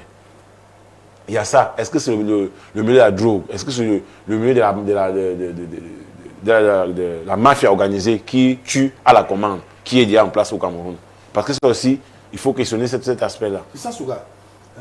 À la réalité, dans des pays sérieux, on va dire ça comme ça, comme on n'est pas sérieux, mais dans les pays sérieux, lorsqu'il y a un événement de cette envergure macabre, les autorités communiquent pour 2 raisons fondamentales. La première, pour dire il y a eu tel événement. Deuxième, pour dire faites attention, la vie est dangereuse.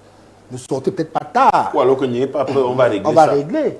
Ne sortez peut-être pas tard, nous sommes là, comportez-vous comme ça, comme ceci. Au Cameroun, ça arrive tous les jours. Les gens se débrouillent eux-mêmes pour savoir ce qui s'est passé. Les autorités communiquent pour dire peut-être Olimbe est dangereux depuis hier, on tue Olimbe. Vous qui habitez à tel endroit, Olimbe, vous qui êtes à tel endroit, marche comme ça. Ils ne le font pas. Comment comprendre ça? Alors qu'ils doivent pouvoir faire ça pour que les Camerounais soient informés et prendre des dispositions pour éviter de tomber dans ce genre de guet-apens. Parce que dès qu'on a dit ça aux gens, les gens vont dire, bon, on ne rentre plus à minuit. Peut-être rentre à 18h dorénavant, pendant au moins 1 mois, 2 mois. Ça voudrait dire que c'est une communication préventive. Oh, comment on ne fait pas ça? Pour vous répondre, je vais rentrer dans l'histoire du Cameroun. Je vais... La prophétie de Oumyobé sur ce règne. Oumyobé dit le règne du mangeur, de celui qui mange les feuilles des maniocs, sera long, très long. Les Camerounais seront affamés, le taux de chômage sera élevé et il y aura une insécurité dans les micropoles. Il dit malheur à ceux qui... Donc c'est prévu ce qui se passe à aujourd'hui. C'était... Oumyobé l'a prévu, l'a prédit. Prédit.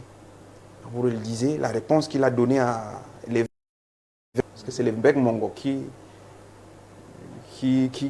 était l'un de ses bourreaux dans l'interrogatoire. C'est la réponse qu'il lui donne. Monsieur Bika, on est à 42 ans de règne. 42. 42 ans de règne. Vous savez, la pauvreté au Cameroun, je l'ai souvent dit, ce n'est pas une fatalité, c'est pensé. C'est-à-dire quand on affame un peuple, on l'a fait. Et là maintenant, on ajoute donc, on laisse l'insécurité s'installer pour, c'est-à-dire créer une psychose, une peur. Ça fait que aujourd'hui, quand vous regardez les Camerounais vivre, chacun, on va voir, on est en train d'agresser, personne ne va chercher à intervenir. Parce que les gens ont peur. Il y a une psychose qui est là. Donc ça crée même... Les gens ne peuvent... Même la révolte, les gens ont peur de se révolter. C'est ça. C'est-à-dire que tous les ingrédients sont réunis pour qu'aujourd'hui, les Camerounais soient mal à l'aise. Il y a une envie de pérenniser le régime. Donc on vous laisse dans l'insécurité. En début du partage des thématiques aujourd'hui, on a parlé... Vous avez vu parler de l'inauguration, n'est-ce pas, de cette entreprise cosmétique. Qu'est-ce qu'on a fait? On a mobilisé la sécurité. Elle a été mobilisée, la sécurité.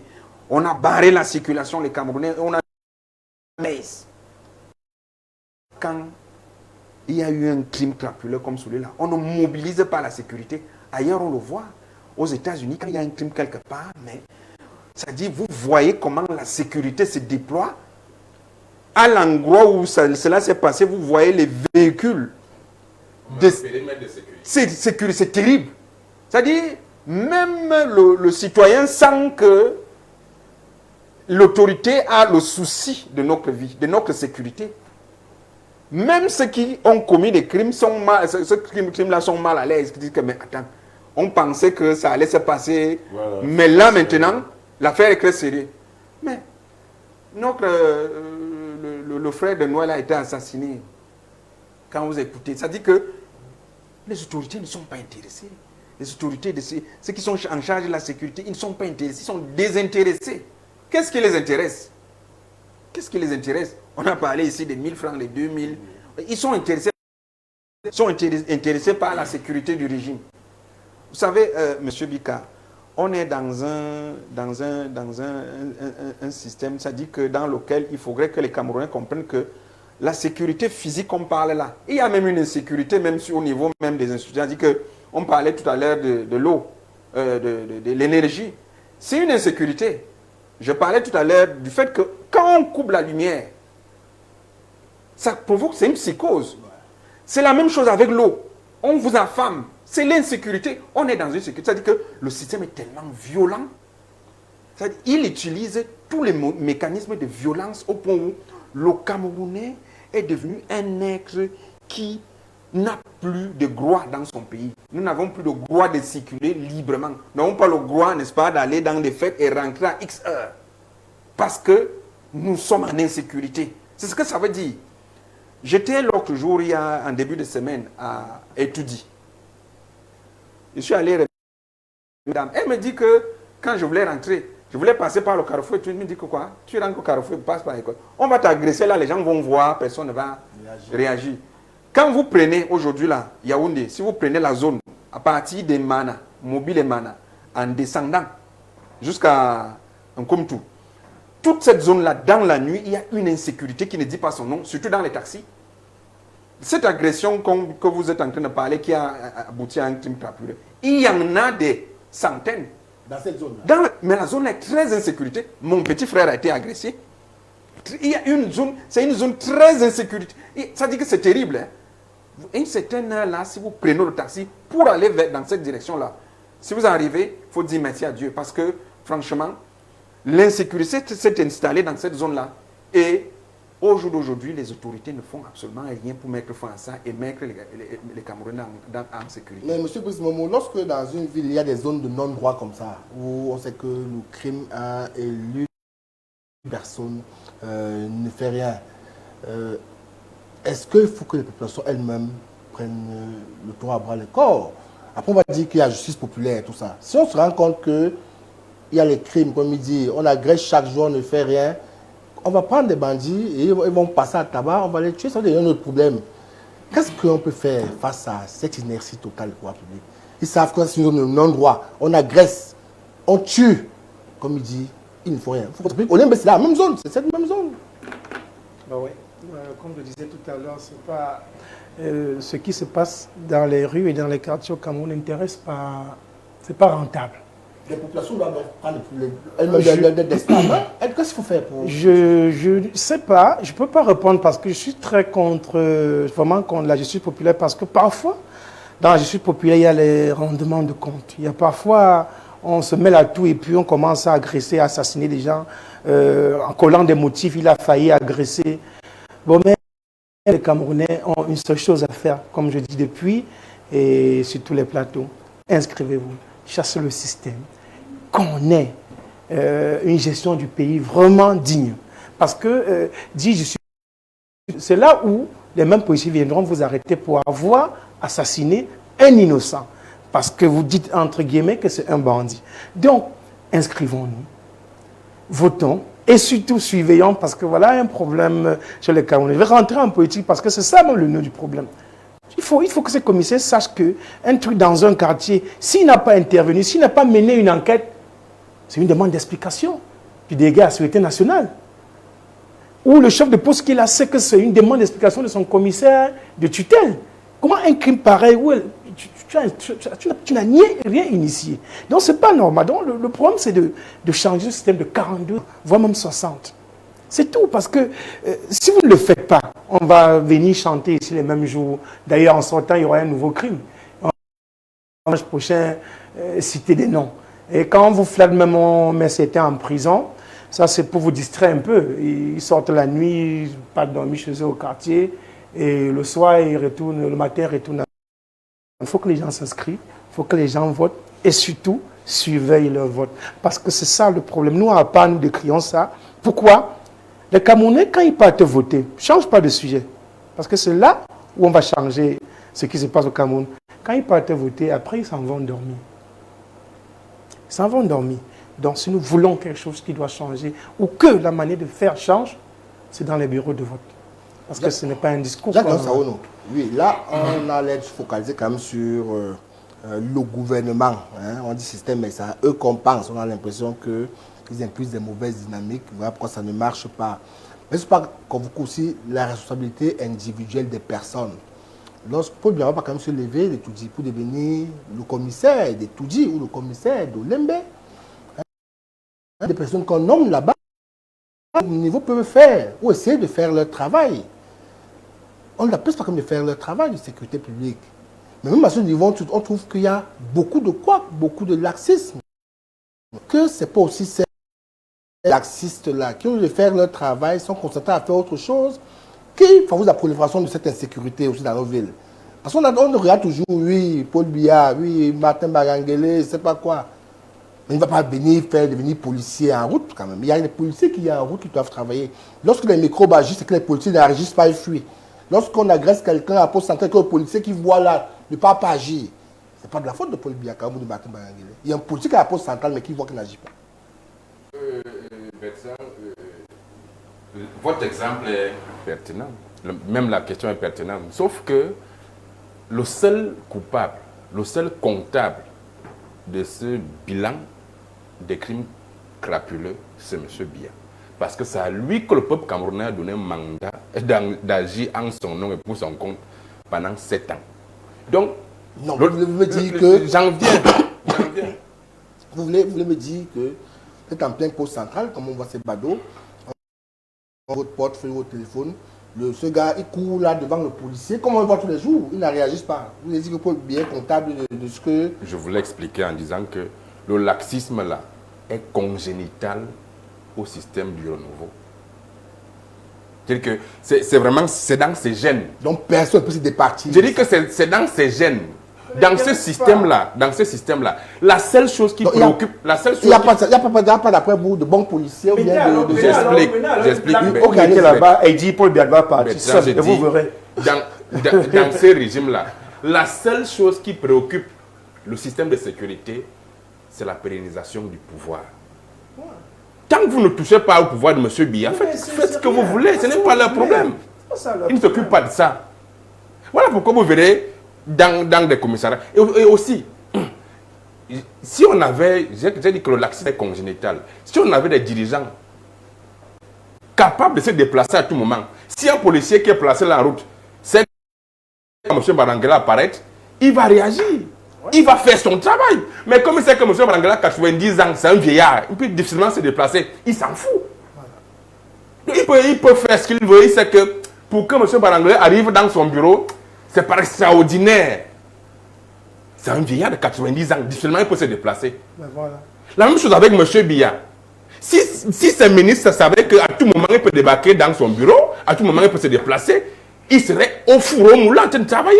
Mais comme ils savent que c'est un monsieur de 93 ans, vraiment, ils s'en foutent. Et que le pays n'est plus dirigé. Il ne peut pas se déplacer. Donc, voilà pourquoi je t'ai expliqué que le laxisme est congénital au système du renouveau. Tout le monde est assis, tout le monde attend que M. Biya, l'alpha et l'oméga, claque pour que ça bouge. Tant qu'il ne le fait pas, chacun dans son bureau, il attend les hautes instructions. Voilà. Lorsque vous avez un système, un pays qui est gouverné par les hautes instructions, mais n'attendez pas que le policier qui est en route fasse quelque chose, encore lui donne les hautes instructions. Même si on vous arrête devant lui, croise les bras.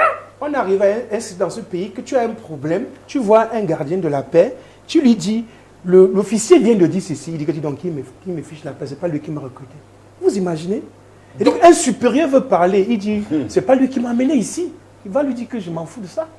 Donc vous comprenez que le laxisme là, le problème, ce n'est pas le policier, le problème c'est M. Biya.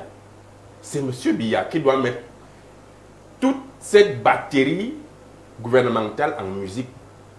Tant que lui, il ne donne pas le ton là, tant qu'il dort, puisque c'est un vieillard, il dort. Et là, tout le monde s'assoit, tout le monde dort. Tout le monde ronfle. Tout le monde, vraiment, c'est clair, hein, vraiment, il ne faut pas faire un dessin pour faire... Est-ce qu'à la réalité, on pourrait se convoquer des responsabilités individuelles dans ce qui se passe là? Est-ce qu'on doit se focaliser entièrement sur le pouvoir public, notamment la passion de Biya et tous les sectoriels? Est-ce que nous-mêmes, à notre niveau, lorsqu'on laisse faire les choses, on n'est pas un tout petit peu responsable? Lorsque ce commissaire n'envoie pas les éléments en patrouille, mais envoie récolter l'argent dans les bars à minuit, alors que cette même voiture peut sillonner le bas fond des quartiers, très fond des quartiers, trouver les gars qui fument le champ, les gars qui sont pas agressés. Lorsque on vous arrache le téléphone devant un policier, un gendarme, il n'agit pas, est-ce que c'est aussi Biya qui leur dit, la voiture que tu as au commissariat là, envoie quand même ça dans les quartiers en patrouille. Il ne le fait pas, il l'envoie dans les bars pour aller collecter les sous. Qu'on peut convoquer aussi avec pertinence. Si vous convoquez la responsabilité individuelle des gens, ce sera une analyse parcellaire et même partielle. Parce que au-dessus de toutes nos responsabilités individuelles, il y a une autorité au-dessus de nous, une autorité légale, une autorité qui a tout le pouvoir, qui doit réguler et organiser la société. Je ne fais que ce que je veux parce que j'estime, qu'on ne va rien me faire si je le fais, ou que je ne risque rien si je le fais. C'est pour ça que je peux me permettre de faire ce que je veux. Je le fais parce que je le fais aussi parce que je me dis que je n'ai aucune crainte à le faire, même si c'est quelque chose de sale ou de pas bien. Est-ce qu'on encourage la culture de la dénonciation chez nous? Que non. Au Cameroun, c'est celui qui montre la lune est plus dangereux que la lune qui l'a montré. Si vous montrez quelque chose qui est mauvais, vous serez plus dangereux que la mauvaise chose que vous avez montré. Et la responsabilité individuelle arrive à ce niveau-là. Chaque quartier à Yaoundé a au moins une ou deux maisons de passe sur 2 à 500 mètres carrés. Et le terre. Les maisons de passe, c'est des maisons où vous voyez les gens louer. Vous voyez un groupe de jeunes filles dans les maisons, vous ne savez pas ce qu'elles font. Le soir, elles se déploient dans les bars, elles amènent les hommes là-bas. Et c'est une maison aussi où les repris de justice vont se reposer, vont se cacher. Moi, j'habite à Montbord, je suis entouré par 3 maisons de passe comme ça. Il y a une qui est à moins de, oui, il y a une qui est à moins de 200 mètres de moi. C'est les Anglais toute la nuit. Tu dois me payer, tu dois me payer, tu dois me payer. Vous écrivez au sous-préfet, on ne fait rien. Vous écrivez au commissariat, on ne fait rien. Vous voyez le chef de village, le chef de village répercute l'information, on ne fait rien. Dans ces maisons-là, c'est la prostitution, c'est le vol, c'est la drogue qui se porte très bien. Vous voulez que ma responsabilité à moi, je se situe où? J'ai dit au Vous avez dénoncé. Vous avez dénoncé. On n'a rien fait. Sauf que c'est allé où? Et on n'a rien fait. Mais vous avez dénoncé. Et le gars qui sait que j'ai dénoncé me regarde bizarrement quand il dit que tu as parlé, on a fait quoi? Tu veux montrer que tu aimes tous ces gars. Il peut même venir t'agresser. Non, mais moi justement, tu posais une question à M. Mout tout à l'heure là, et il t'a dit qu'il n'est pas pour la justice populaire. Si la justice populaire, M. Momo, si moi, ma femme se fait un jour molester en rentrant à la maison, je ne réponds pas à ce que je ferai à cette maison-là. Et j'ai déjà dit au monsieur qui a cette maison de passe que si quelque chose m'arrive un jour ici chez moi, il faut que je sois mort. Là, vivant, ce sera. Et la prochaine lettre que je vais faire pour faire des 4, ce sera pour lui dire que le prochain crime dont il serait responsable, coupable, ce sera lui la cause. Il faut qu'on en arrive à ce niveau-là. Parce que ça crée une certaine justement justice populaire. Je vous assure qu'à un moment, le bandit qui se fait attraper sortira de la mort. On agresse à un moment de 23h et minuit. Alors que ces choses n'existaient pas avant. Parce que tout est dans le noir. Les bars éteignent les lumières. Les boutiques éteignent les lumières. Du coup, on est éclairé au phare des voitures. Une voiture passe et voit comment 3 personnes vous entourent. La voiture continue sa route. Donc, il y a autant d'éléments qui mettent un peu la question de la responsabilité individuelle je veux dire quoi, sur la balance. Vous voulez vraiment que le gars qui voit comment on a dit rien, qu'on dise quoi? On a fait ça, on l'a tué et on n'a rien fait après. Un gars mal au commissariat dit que les gars qui volent, qui fument, habitent là. On n'a rien fait. Je vous dis que chaque quartier a ses noms de passe et ce qu'on appelle le terre. La drogue arrive à la quantité. Comme herbe, marais jaune a déjà emballé. Il y a déjà un bonbon. Faites attention aux bonbons que vos enfants prennent à l'école. Ils ont déjà ça en bonbon à 50, 25 francs.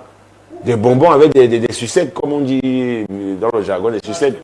Donc faites ça, ça existe déjà. Il y a une brigade qui s'occupe de ça dans l'établissement scolaire qui est situé au bois Saint-Anastasie. Allez voir ce qu'il a dans les établissements scolaires. C'est pour ça que j'ai évoqué la question du sous-effectif de la police. Ou alors l'effectif qu'on a, nous sert à quoi? Moi, je suis entouré de 2 commissariats, 2 brigades. Mais je vous dis, quand je vois les patrouilles, c'est une seule chose. Quand le MS va faire la réunion, quand on fait la ronde pour fermer les bars, et terminé. Pas seulement le MRC. Bon, généralement, c'est le MSC que je vois, plus c'est eux qui sont les diables de ces pays, apparemment. C'est eux qui font tout ce qui est mis mauvais. Donc, Christian Souga, on a comme aussi dit quelque chose de pertinent sur ce plateau. Les Camerounais, ça ne justifie pas, hein, mais les Camerounais quand même se meurent. Ils vivent dans une population hyper abyssale, ils ne s'en sortent pas, le jeune, pas les 2 bouts. Les familles sont nombreuses, vivent dans la promiscuité. Ils n'ont pas d'avenir lorsqu'ils se projettent. Il y a des gens qui ont tout pris, d'autres qui n'ont rien. Et ceux qui n'ont rien peuvent peut-être voir le banditisme comme une forme de débrouillardise. Et ce n'est pas cette précarité dans laquelle ce gouvernement a englué les Camerounais, qui est un accélérateur aussi de cette insécurité qui est grandissante au Cameroun. Lorsque un monsieur est dans une maison avec ses 5-6 frères, il a 40 ans, il n'est pas sorti de sa maison parce qu'il n'a pas de perspective. Il a fini de faire son école, il est dans la même maison avec son frère. Il continue à discuter le riz avec son frère de 6 ans. Attend de baigner le matin.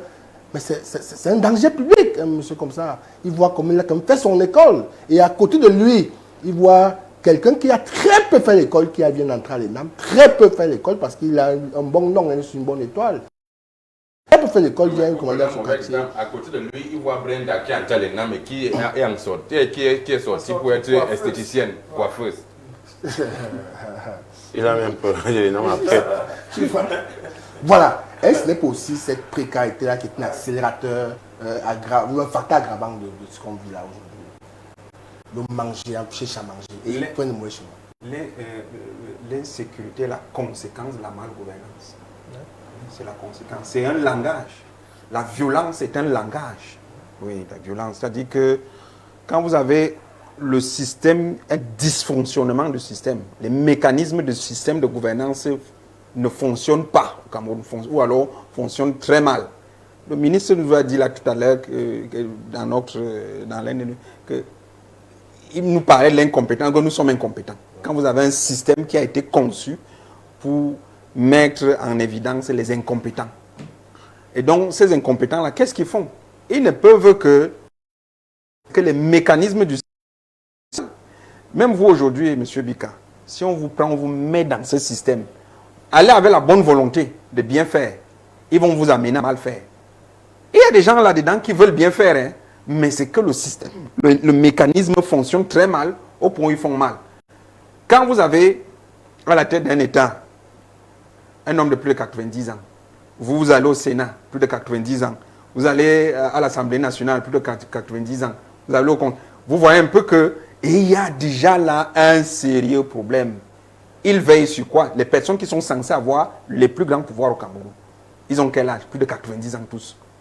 Imaginez-vous donc leurs collaborateurs, mais c'est des gens qui sont tout permis. Ils font tout ce qu'ils veulent. Au niveau donc de la population va subir.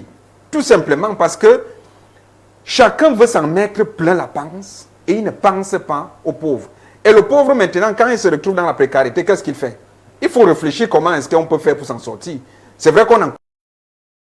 Mais en réalité, c'est un langage. Ils sont en train d'envoyer un message aux gens là que on vit mal. Mais pour eux, ça les arrange parce que ça les réconforte dans leur position puisqu'ils ne veulent pas quitter les affaires. Parce que si ces gens-là avaient à un moment donné une conscience, non, à un moment donné, tu dis non, j'arrête. Qu'on cherche quelqu'un d'autre. Et quand on renouvelle une classe politique dans un État, ça ramène une nouvelle dynamisme. Donc aujourd'hui, on est sûr que, M. Bika, nous allons continuer dans les mêmes violences que nous subissons. Les populations, on va toujours continuer à vivre les mêmes phénomènes. On a parlé tout à l'heure des microbes. Les microbes n'ont pas disparu. Ils sont en train de trouver un autre moyen de pouvoir agir. Quelqu'un a parlé tout à l'heure de l'Embe. Moi, même j'avais regardé cette vidéo. C'est un langage. Ça va recommencer parce que, justement, il n'y a pas de mesures qui ont été prises pour sortir les Camerounais de la précarité. Tout au contraire. Les mesures même qui sont prises sont encore pires pour enfoncer les Camerounais dans la précarité. Quand vous allez aujourd'hui, les Camerounais vont au niveau du boulevard du 20 mai aller acheter le riz de 15 000. Les gens se mettent en rang pour aller acheter un sac de riz à 15 000. On dirait un pays en guerre où on vous distribue... On rassemble le riz. Voilà. C'est comme un pays en guerre. Et si quand vous allez dire ça, on va dire, ah non, tu parles mal, tu vas pas dire comme ça, là, c'est que ça fait de la générosité de l'État, parce qu'ils ont toujours des gros termes. La magnanimité. C'est une année charnière. Voilà. Vous allez dans les carrefours distribuer à la population l'eau. On vient avec les camions citernes, l'eau au Cameroun, on nous distribue l'eau dans les camions citernes. Comme si on était en guerre. Même dans certains pays, même en guerre, ils ne vivent pas certaines situations comme ce qu'on vit ici au Cameroun. Donc quand on parle, les gens pensent peut-être qu'on n'aime pas le Cameroun. Non, c'est qu'en réalité, ce qui se passe chez nous n'est pas normal. Il n'est pas normal qu'un Camerounais vive en insécurité chez lui. Il n'est pas normal que je sorte, si je veux me détendre, j'ai peur qu'une certaine heure ne doit pas me trouver dehors parce que je vais me faire agresser et me faire peut-être tuer. Ce n'est pas normal. Ça veut dire que le mal est tellement profond qu'il faut au jour d'aujourd'hui qu'il y ait, je parle encore d'alternative. Tant qu'il n'y a pas une alternative au système de gouvernance qu'on a, on va vivre les mêmes choses, monsieur. Voilà, pour ce moment, il y a des personnes qui estiment aussi que l'insécurité est due quand même à un manque qu'il y a de citoyenneté. Les Camerounais brillent par l'absence de citoyenneté et de leur esprit républicain. Mais on va aussi dire qu'il n'y a pas que les pouvoirs publics qui peuvent inculquer ça aux citoyens, il y a aussi les partis politiques que vous représentez sur ce plateau. Mais on estime que les partis politiques sont assez clignotants au Cameroun. Et lorsqu'une élection en charnière, on va vous voir tous. Et dès que 2025 ou 2026 passe, vous disparaissez encore, vous abandonnez les populations à leur propre sort. Alors vous pouvez les raconter tous les jours au quotidien pour leur dire, vous n'êtes pas bien, tu n'es pas bien, battez-vous, élections, tout ça. Et c'est aussi votre responsabilité, le fait d'abandonner ces populations à leur triste sort. Vous savez déjà que de l'autre côté, on les abandonne dans le misérabilisme ambiant, leur paupérisme ambiant, ils sont laissés à eux-mêmes. Vous aussi, vous les laissez là-bas à eux-mêmes. Vous n'allez pas tenir ce discours constructif, ce discours motivateur pour qu'ils restent sur le droit chemin. Est-ce que vous n'êtes pas aussi comptable un peu de cette situation qu'il y a au Cameroun? Bon, nous, au niveau d'APA, on peut dire qu'on n'est pas comptable parce que nous organisons régulièrement des formations politiques et où nous éduquons quand même les Camerounais. Vous adressez tous ces thèmes? Oui, on embrasse tout, on embrasse tous les thèmes. Mais maintenant, il y a aussi un problème, il faut être honnête quand même entre nous. Je me demande particulièrement, est-ce que les Camerounais eux-mêmes ne sont pas résignés? Est-ce qu'ils ne se contentent pas déjà de cette manière de vivre? Moi, je pense quelque part que oui. Parce que, regardez les statistiques. Malgré la misère dont nous citons, malgré le fait que certains gens trouvent facile, ou bien par besoin, d'aller faire des agressions, mais ils n'ont pas la même peine pour aller se faire inscrire. J'ai parfois l'impression que les Camerounais se sont résignés. Nous sommes on parle de 6 millions d'inscrits. C'est une possibilité de près de 17 millions. Non, vous gardez la parole. Ben oui, ok, d'accord. Non, vous gardez la parole. Il nous reste 8 minutes. Voilà. On va vers les solutions. Donc, gardez la parole, on va vers les solutions. Parce qu'il ne faut pas me prendre mon temps de parler. Non, allez-y. Vous m'avez acheté 2 minutes. Ça veut dire que vous aurez eu 4 minutes finalement. Allez-y. Non, je suis en train de dire que les Camerounais, quand vous voyez la manière dont on s'inscrit, malgré cette misère, c'est quelque part, tu te demandes si vraiment les gens misèrent. Je te pose la question, est-ce que c'est vrai que les Camerounais misèrent? Parce que c'est la seule façon de démontrer qu'on misère. De dire, ok, moi j'en ai marre, je m'en vais m'inscrire. Mais appelle seulement un Camerounais, on dit en van, mais il va prendre la voiture de Bamayo pour venir. Hein. Donc je ne sais pas comment nous sommes devenus, mais moi-même, quelque part, je me pose des questions sur l'attitude des Camerounais. Oui. Jacques Savounou, qu'est-ce qu'on fait pour inverser le cours de l'insécurité, notamment des crimes crapuleux qui ont quand même pignon sur le Cameroun facilement? On a effleuré un sujet important ici, la justice privée qu'on appelle trivialement la justice. Je crois que dans un pays comme le nôtre, il faut à un moment donné que nous allions vers ça pour donner le ton. Je vous assure que dans certains quartiers, comme Ernesto a dit, vraiment vous ne pouvez pas voler un bic, on vous laisse. On vous tue. Non, tu es mort. C'est mon mot. On vous tue. Tu es mort. Vraiment, il faut évoluer vers ça. Un sujet comme celui-ci, voilà un homme qui est rentré du boulot et il arrive chez lui, on le tue. Lorsque vous écoutez comment est-ce que son frère relate la situation, vous sentez... Et jusqu'à preuve du contraire, il n'a pas dit que peut-être le ministère public s'en est saisi, l'action publique est en cours, il n'a rien dit. Peut-être rien n'est fait jusqu'ici. Vous imaginez sa psychologie? Là, actuellement, si on lui montre que la personne qui a fait ça à son frère, mais c'est une personne morte. Il ne va pas attendre que la justice rende le jugement. Donc, on est fatalement en train d'évoluer vers ça où les Camerounais, à un moment donné, sont obligés de se rendre justice eux-mêmes. Ils ne peuvent plus attendre que la justice soit rendue. Parce que la justice, vraiment, ne rassure plus. On a parlé de l'affaire Martinez, on nous fait un simulacre de scénario depuis 2 ans. Là, rien n'est fait. Donc, vraiment, il faut là au moins, on peut demander aux Camerounais de prendre leurs responsabilités. Vraiment, si vous attrapez quelqu'un au quartier, vraiment, n'attendez pas que les policiers arrivent. Oui, non, on va dire ça. On va dire je suis pas pour la justice populaire. D'abord, vous avez la parole, c'est bon. Non, c'est bien, non, vous avez chuté, c'est bon. Vous avez la femme de quelqu'un de bandit, on va faire ça. Ernesto Yéné, voilà, qu'est-ce qu'on fait? Parce que ce qu'on fait au niveau... Calmez-vous, on va revenir voir après, mais calmez-vous d'abord, parce que je vois votre allure là. Ce qu'on fait d'abord, c'est de montrer aux Camerounais qu'ils doivent encore croire à la justice et à la police. Vous avez été un bandit, vous le laissez au commissariat. Vous êtes par exemple, on est par exemple le jeudi. Le lundi, vous croisez le gars à la boutique que vous avez laissé au commissariat. Il vous dit bonjour en soufflant. Ce phénomène-là est récurrent dans nos quartiers. Si vous lancez un appel à témoins dans votre chaîne, vous allez voir, les gens vont vous dire ça. que j'ai eu un point avec telle personne, on allait au commissariat, je l'ai laissé et je l'ai retrouvé dans la rue. Donc il y a aussi ce phénomène-là qui nourrit la justice populaire. Donc c'est la première chose qu'il faut régler. La deuxième chose, c'est que les Camerounais ne doivent pas enlever leur culture de la dénonciation. Quelle qu'en soit la nature du système, même si on ne l'écoute pas, ils doivent maintenir cette culture de dénonciation très haute. S'il y a quelque chose qui n'est pas bien, dites-le. Si vous n'êtes pas content de quelque chose, dites-le. En soit la nature, la forme que le système doit prendre. C'est ça que nous faisons dans l'éducation populaire, que nous menons. De dire aux gens, apprenez à dire non. Apprenez à ne vous taisez pas. Dites que ça ne va pas et dites que ça ne va pas. Moi, j'ai dit, pour ce qui se passe dans mon quartier, je vais prendre mes responsabilités. Je vais aller voir le sous-préfet ou je vais encore déposer un courrier. Et je vais lui dans ce courrier simplement que je me sens en sécurité. Si je suis victime d'une agression, je vais m'en prendre au monsieur qui est à la maison de passe, qui est à 100 mètres de chez moi. Illégal, qui est un repère de bandits. Je dis, je suis à 100 mètres.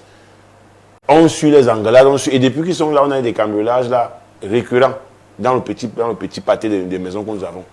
Et ça, c'est des choses qui nourrissent la justice populaire. Je vous dis que si un bandit, on voulait attraper dans mon quartier, il sort de la mort. Voilà, ce sont les faits. Oui, c'est pas... Je ne sais pas pourquoi vous n'aimez pas qu'on dise la vérité. Il sort de là, il va sortir de la mort. Vous n'avez pas appelé hein, à tuer, non, mais ce sont les faits. Sur mon plateau. Bertrand.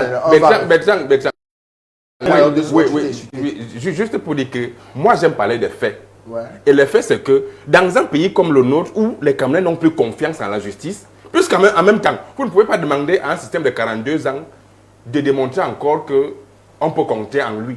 Ce n'est plus possible. Donc c'est un système qui lui-même est dépassé par les événements. Et donc les Camerounais ne peuvent plus compter sur ce système. La seule chose qu'il a fait, c'est de prendre ses responsabilités. C'est de prendre ses responsabilités. On a voté par exemple. Par exemple. Qu'est-ce qu'on fait?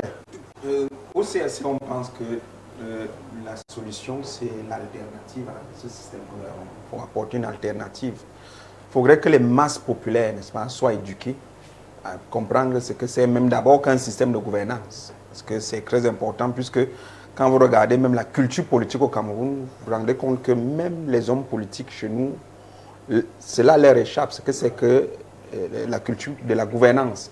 Actuellement au Cameroun, on n'a pas de gouvernants, on a des dirigeants, pas des gouvernants. Donc, gouverner est un problème pour eux. Et que le système la change et qu'on éduque même politiquement dans la gouvernance les futurs gouvernants de ces pays.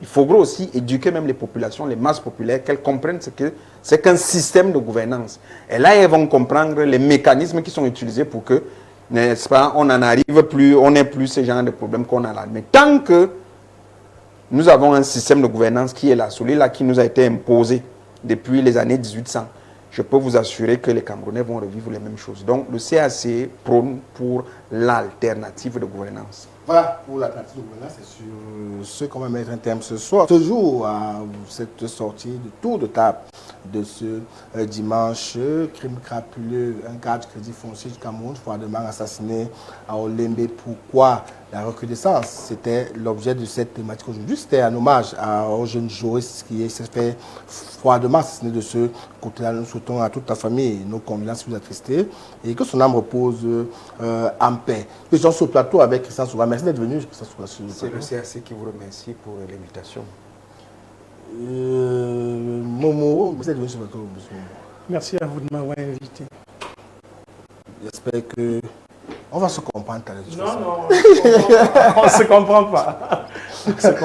Merci Jacques Delors d'être venu sur le plateau. Merci de m'avoir sur la réflexion de tout le table ce dimanche. Voilà, merci monsieur Né. On est pour ta peut-être très chargé. Merci d'avoir fait le déplacement. Merci pour ces sujets qui sont d'intérêt général et non partisan aussi. Merci. Voilà, merci. On va aussi vous dire merci à vous de nous avoir suivis durant ces 2 heures d'antenne. J'espère que vous avez passé un très bon moment en notre compagnie. Nous, d'ailleurs, votre fidélité continue de nous honorer. Nous sommes là et nous sommes grâce à vous.